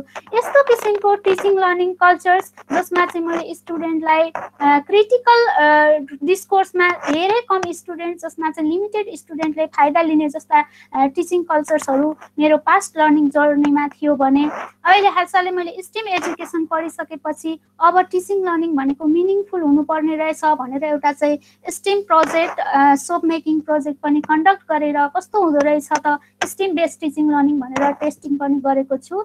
र त्यस्तै गरी हामीले टिचिङ कल्चर्सलाई मात्रै दोष दिएर हुँदो रहेनछ। हाम्रो करिकुलममा नि केही समस्या छ कि जुन कुरा चाहिँ हामीले स्टेम एजुकेसनमा करिकुलम, पेडागोजी, एसेसमेन्ट सिस्टमको बारेमा पनि इन्गेज भएका थियौँ र त्यही बेलामा हामीले ड्र गरेको यो इमेजलाई मैले ल्याएको छु र एक्चुअल इमेज मेरो एक्सपिरियन्सको आधारमा मैले टिचिङ लर्निङ गर्दा मैले देखेको करिकुलम, भोगेको भोगाइहरू, हाम्रो चाहिँ एसेसमेन्ट सिस्टम कस्तो छ होइन, त्यस्तै गरी हामीले कसरी पढाउँछौँ त्यो कुरालाई करिकुलमले कसरी लिएको छ त हाम्रो रेफरेन्स अथवा मूल सोर्स भनेको त करिकुलम हो र त्यो करिकुलमलाई हामीले चाहिँ यहाँ यसरी रिफ्लेक्ट गर्ने प्रयास गरेका छौँ जसमा चाहिँ सुबर्सको करिकुलम इमेजेस जसमा केही प्रोग्रेसिभ इमेजेसहरू छ जस्तै curriculum as experience curriculum as social reconstruction curriculum as currere यी प्रोग्रेसिभ इमेजहरू हुन् भने बाँकी रहेका केही इमेजहरू चाहिँ ट्रेडिसनल इमेज भनेर सुबर्सले दिनुभएको छ र यिनीहरू किन प्रोग्रेसिभ हुन् त र हाम्रो यसमा भ्यालुजहरू हामीले दिएका थियौँ भ्यालु दिँदाखेरि यी प्रोग्रेसिभ इमेजको भ्यालुहरू किन कम भए र ट्रेडिसनल इमेज सब्जेक्ट म्याटर जस्तो कल्चरल रिकन्स्ट्रक्सन जस्ता एस्पेक्ट्सहरू चाहिँ किन अगाडि देखिए त भन्ने कुराहरू आउँछ र एक्सपिरियन्स किन हाम्रो के यस्तै छ त हाम्रो करिकुलम तपाईँहरूले पनि एकछिन सोच्न सक्नुहुनेछ हाम्रो करिकुलम वास्तवमा यो डिफिनेसन दिएको होइन यसमा चाहिँ मेटाफोरिकली एउटा चिनेको वस्तुलाई चाहिँ नचिनेको वस्तुलाई चिनेको वस्तुसँग दाँजेर त्यो बुझाउन खोजिएको सब्जेक्ट म्याटर के हाम्रो करिकुलमले विषय वस्तु अब्जेक्टिभ नलेजलाई मात्रै बढी जोड दिएको छ त जस्ता कुराहरू हामी क्रिटिकल्ली हेर्नुपर्ने हुन्छ एक्सपिरियन्सलाई सोसियल रिकन्स्ट्रक्सन हाम्रो सामाजिक कन्टेक्चुअल आइडियाहरूलाई जोडेको छ कि छैन भन्ने जस्ता कुराहरूलाई पनि हामीले क्रिटिकल्ली हेर्नुपर्ने हुन्छ यसरी हेर्दै जाँदा हामीले चाहिँ सब्जेक्ट म्याटर एकदमै अब्जेक्टिभ नलेज कन्स्ट्रक्सन जुन चाहिँ हायर लेभल मैले साइन्स एजुकेसन करिकुलमको कुरा गरिरहेको छु हामीले चाहिँ बढी डेफिनेसन जस्तो कसैका पोस्टुलेट्सहरू डेरिभेटिभ जस्ता कुराहरूलाई चाहिँ स्टुडेन्टमा दिने काम गर्छौँ अगाडि बस्ने त्यसलाई चाहिँ प्रेजेन्ट गर्ने उहाँहरूले चाहिँ यो मेमोराइज गर्नुहोस् भन्ने जस्ता वेबाट दिएको हुनाले चाहिँ करिकुलम पनि त्यही स्टाइलमा छ कि हामीलाई इन्टरेक्टिभ बनाउने जस्तै पर्याप्त मात्रामा टाइमहरू दिएको छ त त्यस्तै गरी पर्याप्त मात्रामा हाम्रो एसेसमेन्ट सिस्टम पनि त्यस्तै किसिमको छ त र हामीले चाहिँ टिचिङ लर्निङ गर्नका लागि हामीलाई रिकमेन्ड गरेको पेडागोजीहरू एप्रोप्रिएट छ त भन्ने जस्ता क्रिटिकली हामीले करिकुलमलाई हेर्नुपर्ने हुन्छ त्यस्तै गरेर अर्को छ कल्चरल रिप्रोडक्सन मैले कस्तो किसिमको कल्चर सिकेँ नर्म्स भ्यालुजहरू मेरा टिचर्सहरूबाट कस्तो किसिमको नर्म्स सिकेँ मैले पढ्दाखेरि कस्तो सिकेँ त्यो कुराहरू चाहिँ हाम्रो अहिलेको प्रेजेन्ट टिचिङ लर्निङ कल्चरमा त्यसले इन्फ्लुएन्स गरिरहेको छ त्यस्तै गरी करिकुलम डिजाइनिङको प्रोसेसमा पनि पहिला कस्तो किसिमको चाहिँ साइन्स करिकुलमहरू थियो धेरै पहिलाका डेरिभेटिभ थ्योरीहरू पनि अहिले प्रेजेन्ट करिकुलममा जस्ताको तस्तै त्यही रिफरेन्सहरू तिनीहरूलाई नै बढी प्रायोरिटी दिएको भनेको मतलब कुनै इम्पोर्टेन्स कुराहरूलाई त हामीले दिनु पनि पर्छ स्थान र त्यही कुराहरूलाई बढी से बढी फोकसिङ गरेको कल्चरल रिप्रोडक्सन भनेको एउटा पुस्ताबाट अर्को पुस्तामा त्यही कुरा चाहिँ ट्रान्सफर भएर गएको त्यसलाई चाहिँ क्रिटिकली नहेरेको जस्तो कल्चरहरू पनि हाम्रो करिकुलमले फोकसिङ गरिरहेको छ त्यस्तै गरी एक्सपिरियन्स हाम्रो लिभड एक्सपिरियन्स कन्टेक्स्टहरूलाई चाहिँ रियल ओल्ड कन्टेक्स्ट स्टुडेन्टहरूले कसरी रियलाइज गर्छन् त उनीहरूको फिलिङ के छ स्टोरीहरूलाई सुन्ने हाम्रो अवसर दिएको छ त त्यस्ता कुराहरूलाई हेर्दाखेरि यसको भ्यालु पनि अलिक कम दिएको जस्तो मलाई फिलिङ भयो र यसमा चाहिँ प्रोग्रेसिभ इमेजहरू सोसियल रिकन्स्ट्रक्सन जस्तै जस्टिसका कुराहरू हाम्रो सोसाइटीमा कस्ता किसिमका कल्चर्सहरू छ हामीले ल्याङ्ग्वेजहरूलाई कसरी हेरेका छौँ उनीहरूको कल्चरल ब्याकग्राउन्डलाई कसरी हेरेका छौँ के हामीले चाहिँ हाम्रो चाहिँ inclusive equity based learning environment create गरेका छौँ त त्यस्ता कुराहरूलाई हामीले इमेन्सिपेसन बेस अथवा मोर रेस्पोन्सिबल एजुकेसन बनाउन लागेका छौँ भन्ने जस्ता कुरा सोसियल रिकन्स्ट्रक्सनको एप्रोचमा आउँछ जसले गर्दा ट्रान्सफर्मेसनमा चेन्ज रूपान्तरणमा लानका लागि सहयोग गर्छ र क्युरेरे एस्पेक्ट्स हामीले चाहिँ हाम्रो रेट्रोस्पेक्टिभ पार्ट्स हामीले कसरी चाहिँ पहिला पढाउँदै आएका छौँ कसरी करिकुलमहरू बनायौँ र अहिले प्रेजेन्टमा कस्तो किसिमको करिकुलम छ टिचिङ लर्निङ कल्चर कस्तो छ र हाम्रो आवश्यकता कस्तो छ र फ्युचर भिजनरी कस्ता एस्पेक्टहरू हामीले करिकुलममा राख्नुपर्छ जस्तै अहिले यस्तो पेन्डेमिक सिचुएसन यस्तो आयो कि हाम्रो करिकुलमले यस्तो कुराहरूलाई इन्भिजनिङ गरेको थियो त हामीले त्यसरी अलिकति आउटकम बेस्ड करिकुलमतिर पनि जानुपर्ने हुन्छ जसले मल्टिपल फ्युचरलाई क्रिएट गर्ने हुन्छ र त्यस्तै गरी हामीले क्युरेरे भनेको क्रिटिकली रिफ्लेक्ट गरेर हेर्ने जस्ता एस्पेक्ट्सहरू पनि करिकुलममा राख्नुपर्ने हुन्छ अर्को छ यहाँ इन्टेन्डेड लर्निङ आउटकम कुनै इन्ट्सलाई मात्रै बढी फोकसिङ गर्ने किसिमका कुराहरूलाई पनि मेटाफोरिकली रिप्रेजेन्ट गरेको छ हामीले प्रोसेसलाई भन्दा पनि बढी रिजल्टलाई फोकस गऱ्यौँ कि कट अफ पोइन्ट ल्यायो कि ल्याएन ऊ चाहिँ विषयवस्तुमा बढी विज्ञ छ कि छैन कति ल्यायो ऊ चाहिँ ट्यालेन्ट भयो मास्टर्स देखियो कति ल्यायो ऊ चाहिँ विक ठहरियो त्यस्ता कुराहरूलाई हामीले कसरी हेरेका छौँ त करिकुलममा प्लान एकदम सिस्टमेटिकल्ली हुनुपर्छ हाम्रो करिकुलम जस्तै एनुअल प्लानहरू लेसन प्लान युनिट प्लान एकदम प्लान बेस त्यस्तै गरी डिस्क्रिएट टास्क भनिएको छ करिकुलम एज डिस्क्रिएट टास्कमा बढी चाहिँ करिकुलम ट्रेनिङ बेस हो हामीले प्र्याक्टिकल पनि गर्छौँ साइन्समा ल्याबमा प्र्याक्टिकल गर्छौँ तर त्यसलाई चाहिँ एभ्रिडे लाइफसँग जोड्न नसकिकन त्यसलाई चाहिँ हामीले त्यत्तिकै अन्त्य गरिराख्छौँ जस्तै सोपको cleaning action of soap test गरिराखेका छौँ सर्फेस टेन्सनको आधारमा कुन चाहिँ सोपको अथवा डिटर्जेन्ट्सको क्लिनिङ एक्सन बेस्ट छ भनेर हामीले टेस्ट गर्दै गर्दाखेरि त्यसलाई ल्याएर चाहिँ एभ्रिडे लाइफमा हो यो बेस्ट रहेछ भनेर आफैले घरमा भएका कुनै डिटर्जेन्ट छ भने त्यो बजारमा बनेको त्यो कस्तो छ त यिनीहरूले चाहिँ बेस्ट दिन्छु भन्छ आफूले टेस्ट गर्न सकिन्छ कि सकिन्न एभ्रिडे लाइफमा मैले कस्तो किसिमको चाहिँ सोपहरू प्रयोग गर्नुपर्छ भन्ने जस्ता कनेक्ट गरेर हेर्न सकिएको छ कि छैन यस्ता कुराहरूलाई हेर्दा मैले यस्तो किसिमको एक्चुअल इमेज यस्तो होला कि भनेर मैले ड्र गरेको छु ए नै फिक्स भन्ने छैन मान्छे अनुसार फरक फरक पनि हुन सक्छ र यस्तो किसिमको कल्चर्सलाई अब रूपान्तरण गर्नका लागि जसले गर्दा हाम्रो टिचिङ लर्निङ पनि बढी ट्रान्सफर्मेटिभ लर्निङ होस् भन्नका लागि हामीले चाहिँ म आफूले यस्तो किसिमको करिकुलम इमेज परिकल्पना गरेको छु जसमा चाहिँ हाम्रा ट्रेडिसनल सुगर्सका ट्रेडिसनल करिकुलम इमेजेसहरू integrated learning outcomes discrete task subject matters plan activity त्यस्तै गरी कल्चरल रिप्रोडक्सन जस्ता आइडियाहरूलाई पनि हामीले केही हदसम्म राख्नुपर्छ त्यस्तै गरी नयाँ आइडियाहरू currere experience curriculum as experience social reconstruction जस्ता ट्रान्सफर्मेसनमा लैजाने जसले चाहिँ हाम्रो रियल वर्ल्डको वास्तविक जीवनको समस्यालाई समाधान गर्ने जस्ता एस्पेक्ट्सहरूलाई पनि हाम्रो करिकुलममा राख्नुपर्छ भन्ने कुरा चाहिँ मैले यहाँ राख्न गएको छु जसले गर्दा हामीले चाहिँ कक्षामा पेडागोजी कस्तो प्रयोग गर्यो भन्दाखेरि हाम्रो करिकुलम कस्तो छ जस्तै मैले काठमाडौँ युनिभर्सिटीमा पढ्दै गर्दाखेरि टिचर्सहरूलाई कति धेरै राइट प्रोफेसरलाई कति धेरै राइट अब उहाँहरूले ठ्याक्क कस्तो किसिमले आफ्नो चाहिँ कोर्स डिजाइन गर्ने कसरी चाहिँ स्टुडेन्टहरूको एसेसमेन्ट गर्ने हामीले कामहरू गर्दै गर्दा पनि उहाँहरूले चाहिँ हाम्रो एसेसमेन्ट गर्नुहुन्छ जस्तै यो पनि मेरो एउटा एसेसमेन्ट जस्तै प्रोसेसमा छ हामीले एउटा स्टिम प्रोजेक्ट डिजाइन गरेर लन्चिङ गऱ्यौँ त्यसलाई चाहिँ अब त्यसको चाहिँ रिफ्लेक्सन ल्याउँछौँ लन्चिङ गर्नु पनि एसेसमेन्ट छ अनि त्यसको रिफ्लेक्सन ल्याउनु पनि एसेसमेन्ट छ र यसरी कुनै फोरममा प्रेजेन्ट गर्नु पनि हाम्रो एसेसमेन्ट प्रोसेसमै छ भनेको लर्निङ प्रोसेसबाट एसेसमेन्ट हुन्छ जस्ता कुराहरूलाई पनि हाम्रो करिकुलमै त्यही किसिमले डिजाइन गरिनुपर्छ भन्ने चाहिँ मेरो यहाँ तर्क रहेको छ त्यस्तै अब चाहिँ म मेरो प्रोजेक्टमा जान चाहन्छु design thinking based STEAM project let's make our favourite soap भनेर मैले चाहिँ एट होम घरमै कसरी सोप बनाउन सकिन्छ त भनेर म आफूले नै टेस्ट गरेर एकचोटि टेस्ट गरेर हेरेर यसलाई चाहिँ लन्च गरेको थिएँ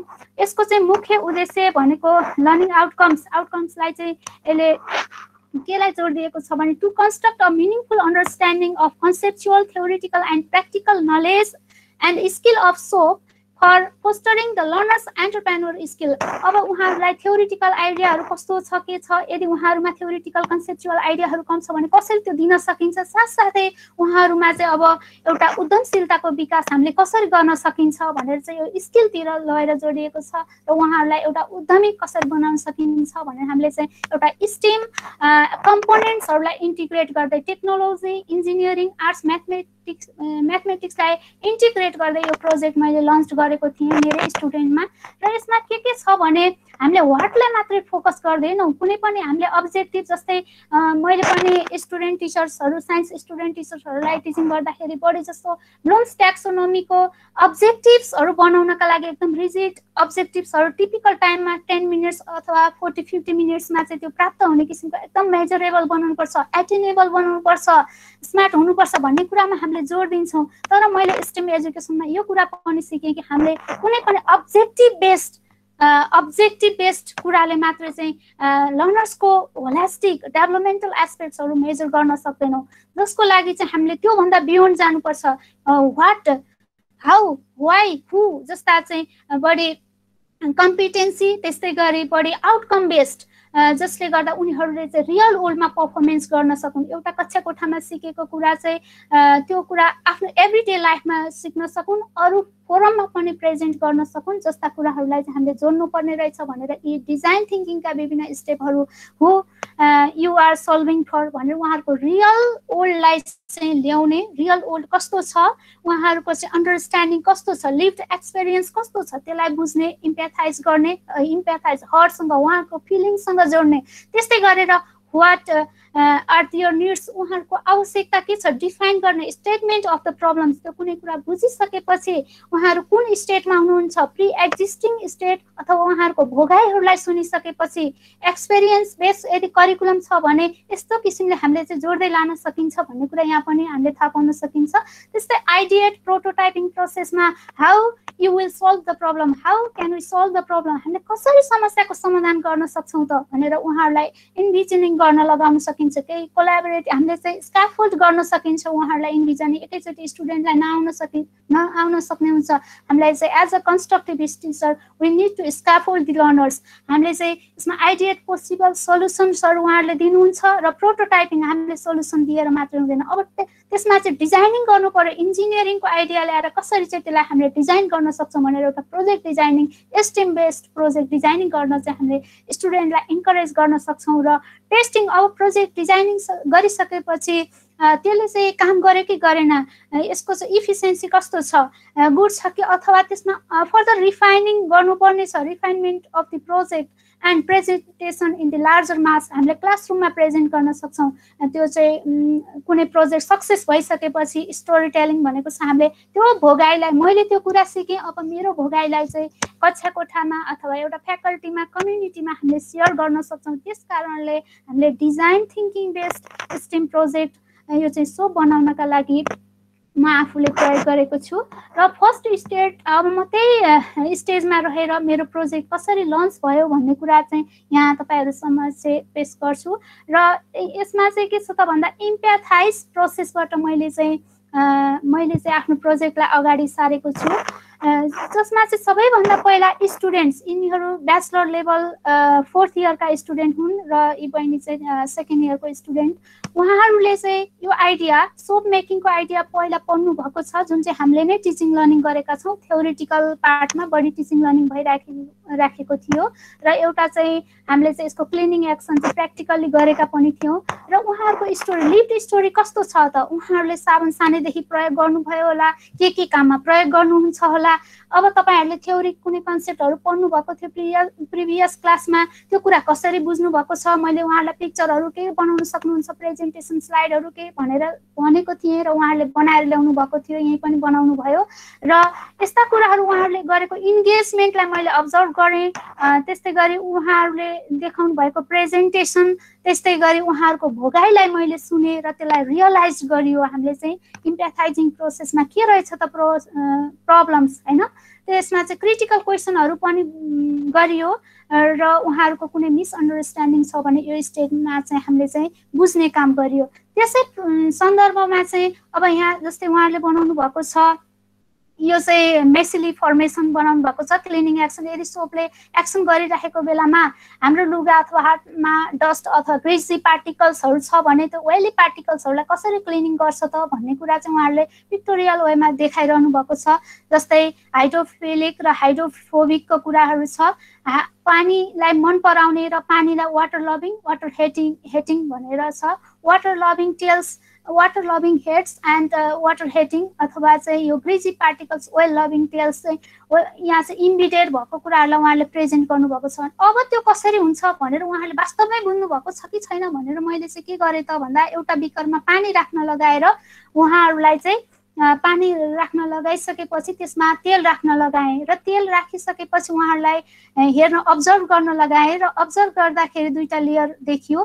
त्योबाट फ्लोटिङ र नन फ्लोटिङको आइडिया जोड्न सकिन्छ कि सकिन्न होइन, फ्लोटेसनको कुरा, डेन्सिटीका कुराहरू पनि जोड्न सकिन्छ कि सकिन्न भनेर उहाँहरूलाई चाहिँ के आइडिया जोड्न सक्नुहुन्छ त भनेर पहिला चाहिँ सोधियो र उहाँहरूले त्यस्तो कुरा क्रिएटिभ आइडियाहरू सुरुमा दिन सक्नु भएन र पछि बिस्तारै हामीले त्यस्तो कुराहरू गर्यो। त्यस्तै गरी उहाँहरूलाई सोप एड गरेर गर्नुहोस् भनियो, जुन चाहिँ मैले प्रिभियस यो प्रोजेक्ट लन्च हुनुभन्दा अगाडि नै मैले चाहिँ सोप बनाएको थिएँ र त्यो सोपले उहाँहरूलाई हातमा चाहिँ विभिन्न ओइली पार्टिकल्सहरू ओइल लगाउन लगाइयो र हात धुन लगाइसकेपछि उहाँहरूले कस्तो फिल गर्नुभयो भन्ने कुराहरू पनि मैले यसैमा गरेको थिएँ। यहाँ पनि के छ त, त्यही साबुनलाई यो चाहिँ बिकरमा राखेर चलाउन लगाइसकेपछि उहाँहरूले त्यो दुईटा घोलिएको देख्नुभयो र यो के कारणले घुल्छ भनेर यो जुन उहाँहरूले पिक्चरमा देखाउनु भएको छ त्यो कुरालाई चाहिँ प्र्याक्टिकल्ली उहाँहरूलाई चाहिँ एकदमै इम्प्याथाइज गर्ने प्रोसेसमा चाहिँ हामीले लगेका थियौँ। त्यस्तै गरी कसरी एक्सन गर्छ, सोपले क्लिनिङ एक्सन कसरी गर्दो रहेछ भनेर हात धुन लगाएर पानीले मात्रै हात धुँदा के भयो,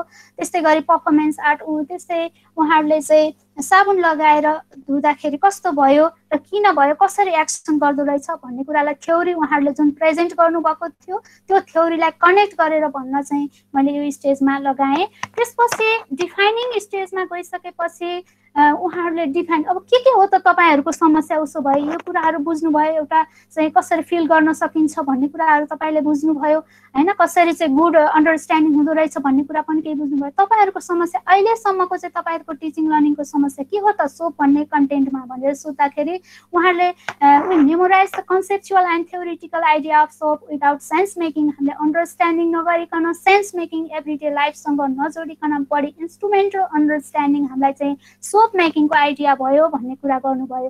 जुन कुरा मलाई प्रिभियसली मैले अहिलेसम्म स्कुल लेभलदेखि पढ्दै आएँ र स्कुलमा पनि पढाएँ र अहिले युनिभर्सिटीमा पनि पढाउँदैछु, मैले पनि यो सोपको चाहिँ प्र्याक्टिकल यसरी आफैले सोपै बनाएर प्रयोगै गरेको त्यस्तो किसिमको फिलिङ त्यो अनुभव ममा पनि थिएन र त्यही कुराहरू भाइ बहिनीले पनि रिफ्लेक्ट गर्नुभयो। हाम्रो प्र्याक्टिकल हुन्छ कुकबुक जस्तै एउटा रेसिपी, खाना बनाउने रेसिपी कस्तो हुन्छ, यसमा यो राख्ने, नुन यति चम्चा राख्ने होइन, त्यस्तै गरी त्यसमा पिठो यति राख्ने, के राख्ने हो आइटम्सहरू भनिसकेपछि त्यो बन्ने र बनिसकेपछि त्यसलाई चाहिँ छोड्ने जस्ता कुराहरू होइन।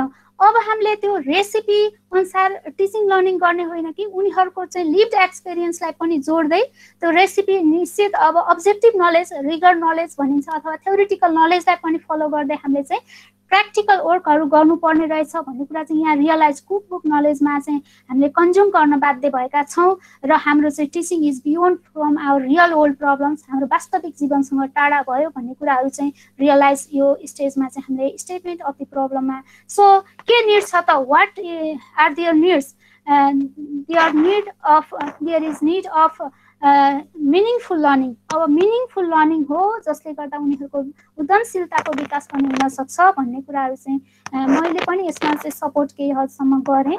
र त्यस्तै गरी अर्को छ आइडिएट स्टेट। अब हामीले चाहिँ कसरी पोसिबल सोल्युसन गर्ने त, अब निड के रहेछ भन्दाखेरि मिनिङफुल लर्निङ गर्नुपर्ने रहेछ, सेन्स मेकिङ हुनु पर्यो, उहाँहरूलाई सोपको कन्सेप्टहरू बुझिने हुनु पर्यो, हाम्रो लाइफसँग जोडिएर हेर्नु पर्यो भनेपछि अब म चाहिँ as a transformative minded STEAM educator भइसकेको हुनाले मैले स्टिमको एप्रोचको बारेमा पनि उहाँहरूलाई भने र स्टिम एप्रोच भनेको यस्तो इन्टिग्रेटेड आइडिया हो, यसले चाहिँ रियल वर्ल्ड प्रब्लमलाई सल्भिङ गर्नलाई सहयोग गर्छ भनेर स्टिमको आइडियाहरू पनि मैले केही उहाँहरूलाई सेयर गरेँ। त्यसपछि हामीले चाहिँ स्टिम एप्रोच पनि एउटा चाहिँ विकल्प हुन सक्छौँ भनेर चाहिँ यहाँ हामीले राखेका छौँ। त्यस्तै गरी कसरी मिनिङफुल बनाउने त भनेको we need to emphasise on iterative process for meaningful learning. साइन्समा के हुन्छ भन्दा धेरै कुराहरू मिसकन्सेप्सन हुन्छ, स्टिल हामीलाई पनि कति कुराहरू एक दुईचोटि भनेपछि एक्सेप्सनल केसहरू हुन्छ हो कि होइन जस्तो फिल भइरहेको हुन्छ र त्यो कुराहरूले गर्दा मिसअन्डरस्ट्यान्डिङ, मिसकन्सेप्सन जसलाई चाहिँ अल्टरनेटिभ कन्सेप्सन अथवा नाइभ कन्सेप्सन पनि भनिन्छ र त्यो किसिमका कन्सेप्सनहरू पनि स्टुडेन्टहरूमा डेभलप हुन सक्छ र त्यस कारणले हामीले उहाँहरूको प्रेजेन्ट स्ट्याटस कस्तो छ, उहाँहरूले चाहिँ त्यसलाई कसरी बुझ्नु भएको छ, एक्जिस्टिङ प्रि एक्जिस्टिङ नलेजलाई राम्रोसँग बुझेर मिनिङफुल लर्निङ बनाउनका लागि न्यू नलेजलाई त्यसपछि मात्रै हामीले चाहिँ इन्क्लुड गऱ्यौँ भने मिनिङफुल लर्निङ हुन्छ भन्ने जस्ता कुराहरू यसमा आउँछ। त्यस्तै गरी इनफ टाइम दिनुपर्छ, पर्टिकुलर टाइम जस्तै 10 मिनटमै कुनै कुरा प्राप्त हुन्छ भनेर खोजेरमा चाहिँ हामीले चाहिँ बढी लङ टर्म अथवा आउटकम बेस्ड एजुकेसन धेरै कुरालाई इन्टिग्रेट गरेर पाउन नसक्ने जस्ता कन्डिसनहरू हुनसक्छ। त्यस कारणले हामीले यस्ता कुरालाई जोड दिनुपर्छ भन्ने कुरा आयो। त्यस्तै गरी अर्को छ प्रोटोटाइप प्रोसेस। प्रोटोटाइप प्रोसेसमा चाहिँ मैले आफैले बनाएको भिडियो यो चाहिँ मेरै पिक्चर हो र मैले आफैले चाहिँ सोप बनाएका विभिन्न उहाँहरूलाई चाहिँ भिडियो दिएँ र उहाँहरूले मोबाइलमा आफैले हेर्ने गर्ने र आफूले चाहिँ सोप डिजाइनिङ गर्नुभयो। त्यो design the various shape size and colour soap by using the locally available medicine plant such as तितेपाती, अम्बा, पुदिना त्यस्ता कुराहरूलाई, त्यस्तै किचनमा भएको चाहिँ टी प्लान्ट्स, टी त्यस्तै गरी टर्मेरिक पाउडरहरूलाई पनि प्रयोग गर्नुभएको थियो। त्यो केमिकल्सको रूपमा उहाँहरूले चाहिँ सोडियम हाइड्रोक्साइड यस्ता कुराहरू र किचन केमिकल्सको रूपमा टर्मेरिक पाउडरहरूलाई पनि लिनुभएको थियो।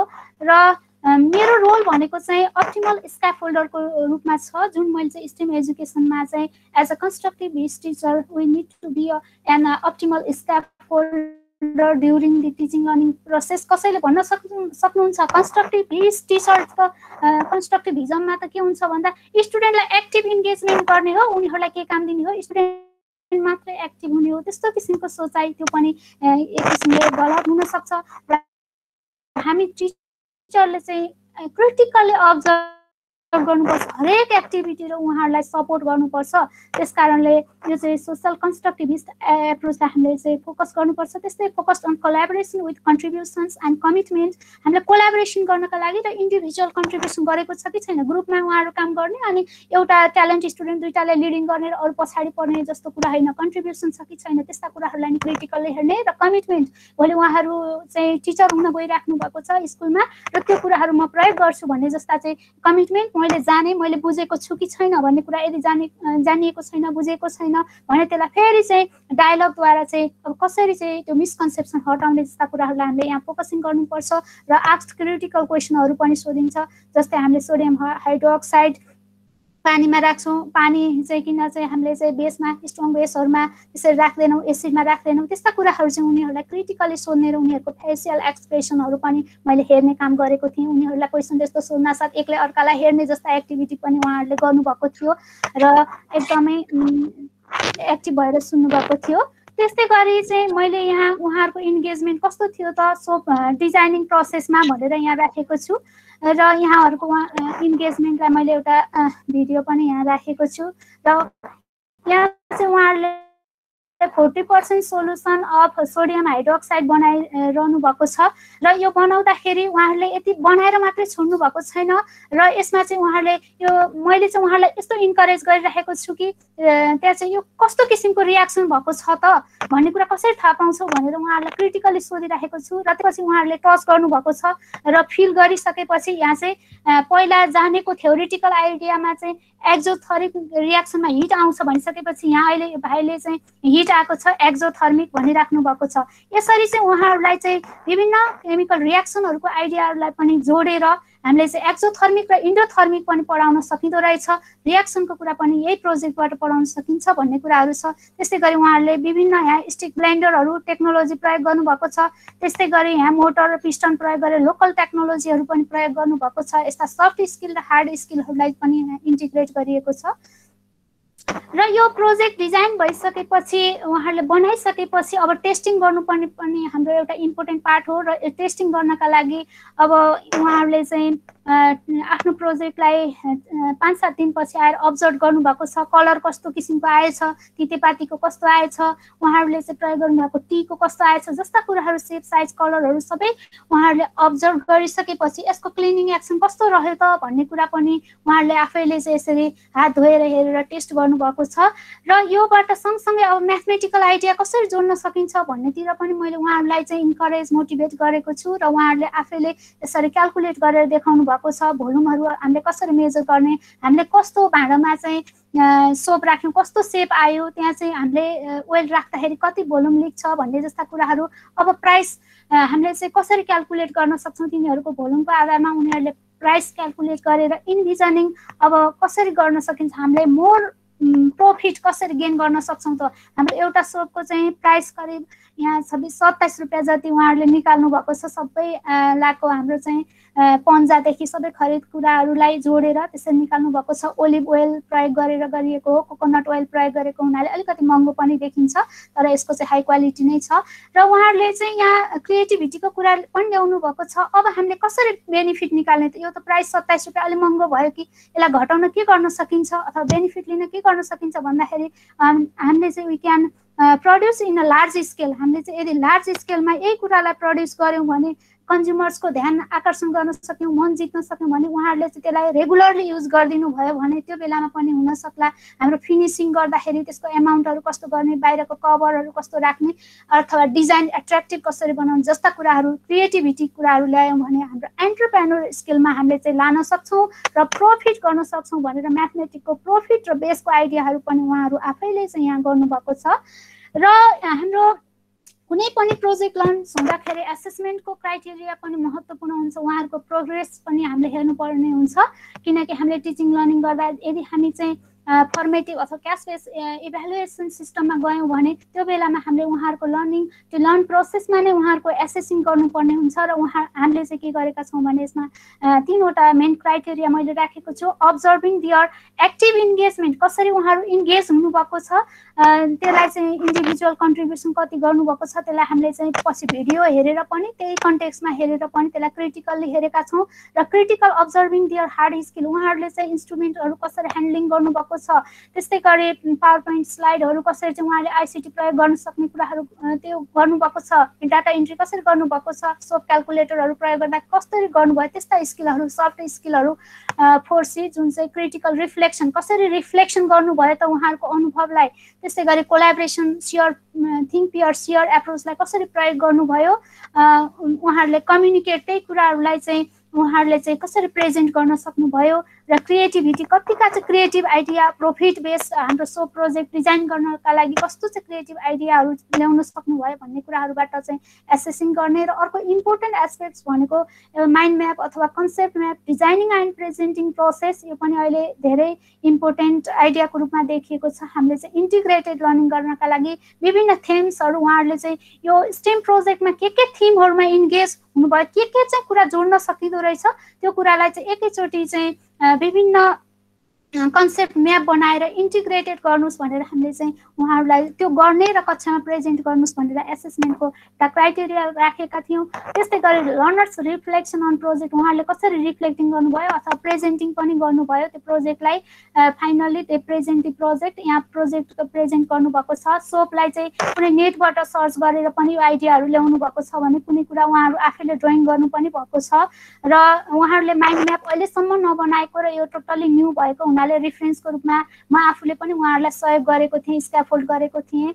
र यसमा चाहिँ डटहरू कस्तो हुन्छ, ओइली नेचरको हुन्छ, त्यस्तै गरी सोप मलिक्युल्स कस्तो हुन्छ, यहाँ हाइड्रोफिलिक हाइड्रोफोबिकका आइडियाहरू हुँदै हुँदै जोडेर मलिक्युल्स इन्टरनल स्ट्रक्चरका कुराहरू, त्यस्तै गरी अब हाम्रो साबुनले चाहिँ चिसो समयमा राम्ररी गुड फङ्सनिङ गर्दैन, त्यस्तै गरी गर्मी समयमा फङ्सनिङ गर्छ किन होला जस्ता क्रिटिकल क्वेसनहरू गर्न सकिने एस्पेक्ट्सहरू, हार्ड वाटर सफ्ट वाटरका कुराहरू, म्याग्नेसियम क्याल्सियम वाटरमा भयो भने के हुन्छ, उनीहरूलाई यो प्रेजेन्ट गर्ने सँगसँगै यहाँ चाहिँ क्रिटिकल हाउ वाइ कसरी हुन्छ के हुन्छ भन्ने जस्ता कुराहरू हामीले क्वेसन रेज गरेर उहाँहरूको अन्डरस्ट्यान्डिङ लेभललाई एसेस गर्ने जस्ता कामहरू यो प्रोसेसमा भयो। र हामीले यो सोपलाई कहाँ प्रयोग गर्न सकिन्छ भन्ने जस्ता आइडियाहरू पनि एउटा इन्टिग्रेटेड माइन्ड म्याप बनाएर थीमेटिक एप्रोचबाट विभिन्न थिमहरूलाई कनेक्ट गरेर चाहिँ रियल लाइफ थिमहरूलाई चाहिँ हामीले जोडेका छौँ। एभ्रिडे लाइफमा उहाँहरूले केमा प्रयोग गर्नुहुन्छ र के सिक्नुभयो भन्ने कुराहरू जोड्न लगाएका छौँ। त्यस्तै गरी अर्को छ एक्जोथर्मिक इन्डोथर्मिक रियाक्सनका कुरा, त्यहीबाट चाहिँ तपाईँहरूको प्रोजेक्टमा रियाक्टेन्ट के हो, प्रडक्ट के हो हैन, त्यस्तै गरी यो किन एक्जोथर्मिक किन इन्डोथर्मिक भन्ने कुरा, सिस्टम्स, त्यस्तै गरी सराउन्डिङ्सका कुराहरू, थर्मोडाइनामिक्सका के एस्पेक्ट्सहरूलाई अझ धेरै डिटेलमा जान पनि सकिन्छ। केमिकल रियाक्सन कति किसिमका हुन्छन् भनेर हामीले चाहिँ त्यो चाहिँ combining reactions, displacement reaction, neutralisation reaction जस्ता कुराहरू र तिनीहरू सबै एक्जोथर्मिक र इन्डोथर्मिक हुन्छ।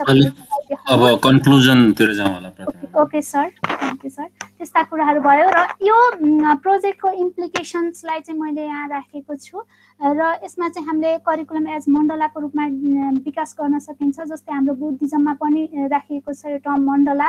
मण्डलाले चाहिँ सेल्फ अवेरनेस, हामीले चाहिँ थ्रु क्रिटिकल रिफ्लेक्सनबाट सेल्फ आफूलाई चिन्न सक्छौँ र ब्रह्माण्डलाई जोड्न सक्छौँ भन्ने कुराहरू जस्तो भिभिड यो चाहिँ युनिभर्सको भिभिड रियालिटीलाई चाहिँ हामीले जोड्न सक्छौँ, एक्सप्रेस गर्न सक्छौँ मण्डलाबाट भनेर यो आइडिया हाम्रो चाहिँ जुन हामीले माइतीघर मण्डला पनि भनिराखेका छौँ, कति ठाउँमा मण्डलाको पिक्चरहरू त्यहाँ देख्न सकिन्छ र हाम्रो थाङ्का चित्रहरूमा पनि देखिन्छ। भनेको मतलब हाम्रो करिकुलम कस्तो हुनसक्छ जुन चाहिँ हामीले मैले पहिला पनि प्रेजेन्ट गरेको थिएँ होइन, यो चाहिँ ट्रेडिसनल अथवा प्रोग्रेसिभ, टोटल्ली वेस्टर्न सेन्ट्रिक अथवा चाहिँ इस्टर्न सेन्ट्रिक भनिन्छ त्यो कुराहरू एउटामा मात्र हामी गएर हुन्न, दुईटैलाई कम्बाइन गरेर वेस्टर्न मोडर्न ओल्ड भ्यू र non western modern old view जस्ता कुराहरूलाई इन्टिग्रेटेड गरेर हाम्रो लोकल र फरेनर आइडियाहरू जुन हामीले भन्दै आइरहेका छौँ त्यो कुरालाई इन्क्लुड गरेर इन्क्लुसिभ करिकुलम डिजाइनिङ गर्न पनि यो project helpful, STEAM based project helpful हुन्छ।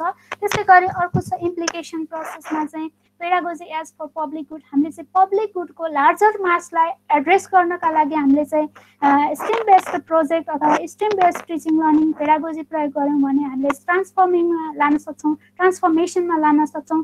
जस्तै हामीले डिसिप्लिनरी नलेजलाई मात्रै दियौँ भने यसमा चाहिँ इन्फर्मिङ हुनसक्छ, कुनै कुरा थ्योरी मात्रै जान्ने तर त्यसलाई चाहिँ वास्तवमा प्रयोग गर्न नसक्ने त्यो समस्या हुनसक्छ, जुनलाई चाहिँ मैले स्टडीको आइडिया डेमोन्स्ट्रेसन माउन्टेनमा यसमा चाहिँ ट्रेडिसनल जोनको रूपमा जुनमा हामी चाहिँ स्ट्रक्चरल टास्क पर्फर्मेन्स कुनै पनि कन्टेन्ट नलेज कन्स्ट्रक्ट गरेर पर्फर्मेन्स सो गरे, जस्तै न्युटनको फर्स्ट ल भन्नु छ भने त्यो कुरा फ्याक्ट भन्यो भने त्यो ट्यालेन्ट भनेर जुन हामी बुझ्छौँ त्यो बेला चाहिँ ट्रेडिसनल जोनमा हामी रहेका हुन्छौँ। त्यस्तै गरी पर्फर्मिङ आर्टमा पुग्दाखेरि यहाँ चाहिँ आर्ट पनि छ, केही हदसम्म हामीले चाहिँ इन्गेजमेन्टका कुरा गर्छौँ र यसले भन्दा केही हदमा लार्ज मासको समस्यालाई एड्रेस गर्ने गर्छ र कोलाबोरेसनमा आधारित हुन्छ, जुन चाहिँ ट्रान्जिसनल जोनमा हुन्छ। यो चाहिँ अलिकति कम्प्लेक्स अनस्ट्रक्चर आइडियाहरूलाई अलिअलि उनीहरूको लिभ एक्सपिरियन्सलाई पनि हेर्ने जस्ता कुरा हुन्छ भने जब हामी ट्रान्सफर्मेसनल जोनमा पुग्छौँ त्यसमा हामी आउटकम बेस्ड करिकुलममा पुगिरहेका हुन्छौँ र आउटकम बेस्ड करिकुलमले के गर्छ त भन्दा हाम्रो रियल लाइफको चाहिँ प्रब्लम्सहरूलाई सल्भ गर्ने गर्छ र त्यो बेलामा हामी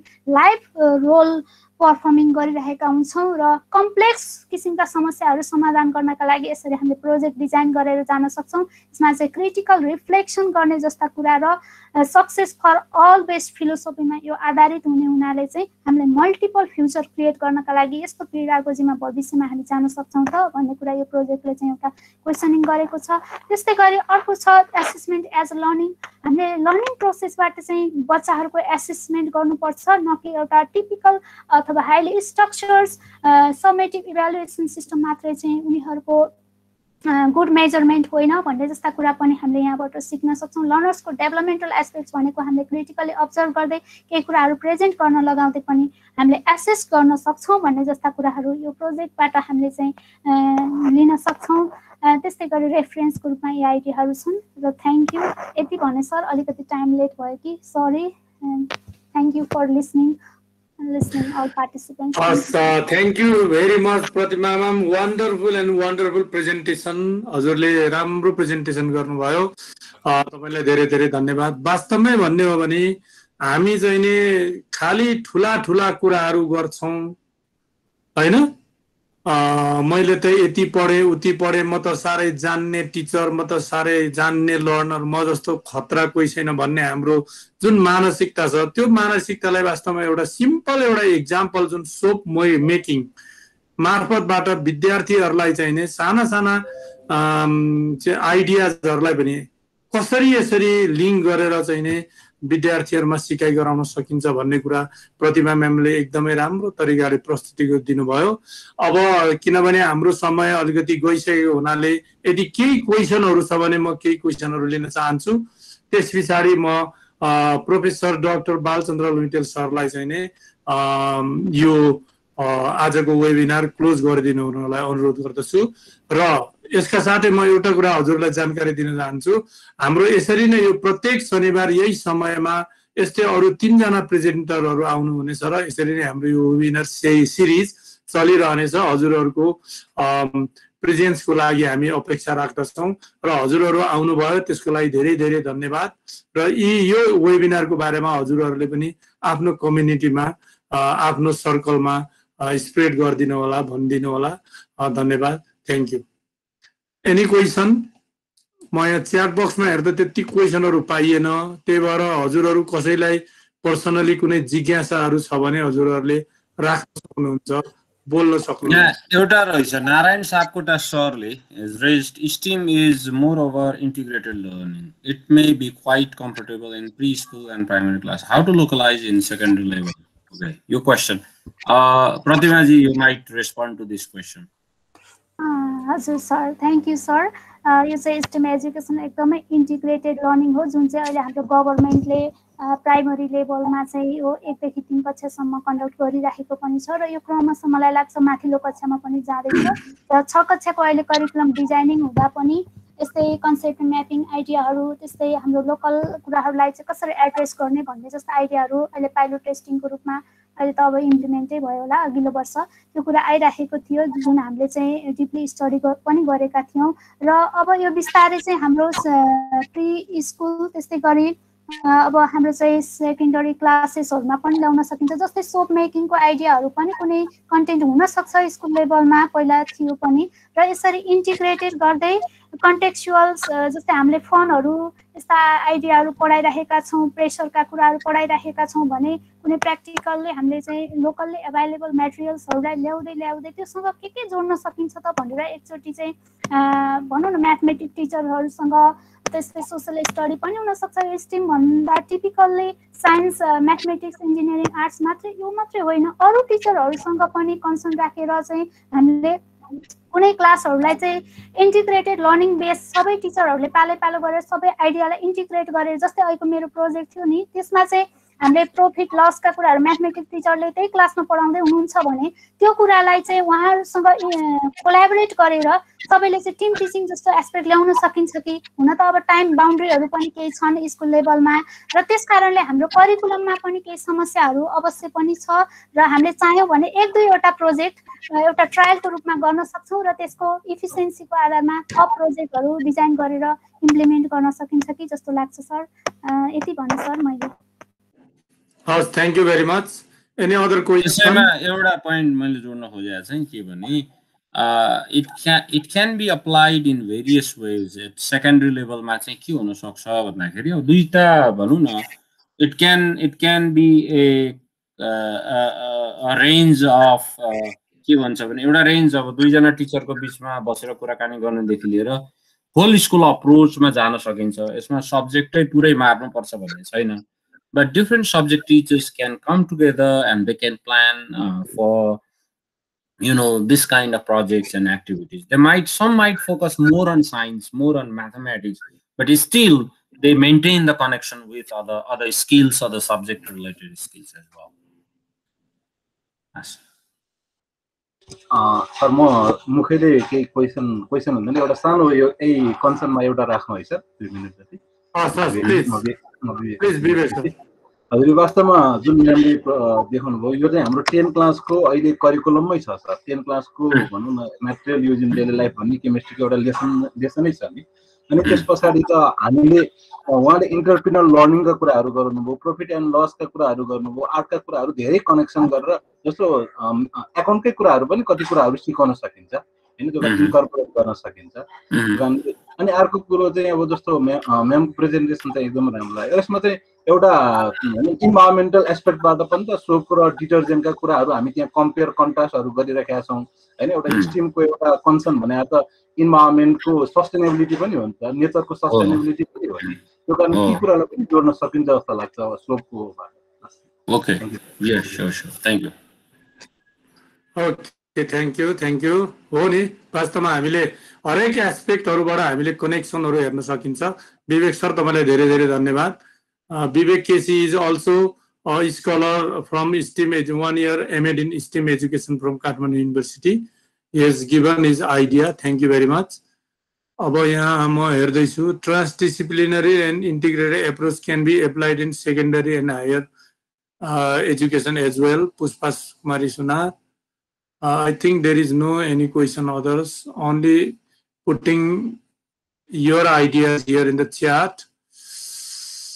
So, अब केही छैन भने अब म प्रोफेसर डाक्टर बालचन्द्र मिटेल सरलाई चाहिँ नि आजको यो वेबिनार क्लोज गरिदिनु कन्क्लुडिङ रिमार्क गरिदिनु मलाई म अनुरोध गरे thank you Indra sir thank you all of you अब दुई तीनवटा कुरा अहिले जुन तीनवटा आज हामीले प्रेजेन्टेसन सुन्यौं हाम्रो मेन पर्पस चाहिँ यो प्रेजेन्टेसनहरु मार्फत हामीले अलिकति कम्युनिटीसँग कनेक्सन एस्टाब्लिश गर्न खोज्या हो अथवा हामी के गर्दै छौं र त्यसको सिग्निफिकेन्स के छ भन्ने कुरा चाहिँ यहाँहरुसँग शेयर गर्न खोज्या हो खास गरी स्कुलमा पढाइराख्नु भएको सरहरु म्यामहरु कतिपय कुराहरू हामीले गरेको कुराहरू तपाईले कसरी लिइरहनुहुन्छ अथवा कसरी हामीले चाहिँ जे गरिरहेका छौं त्यो कुरो तपाईका कसरी पुगिरहेको छ अथवा कसरी पुर्याउन सकिन्छ भन्ने एउटा चाहिँ तरिका यो हामीले अहिले गरिराखेको हो।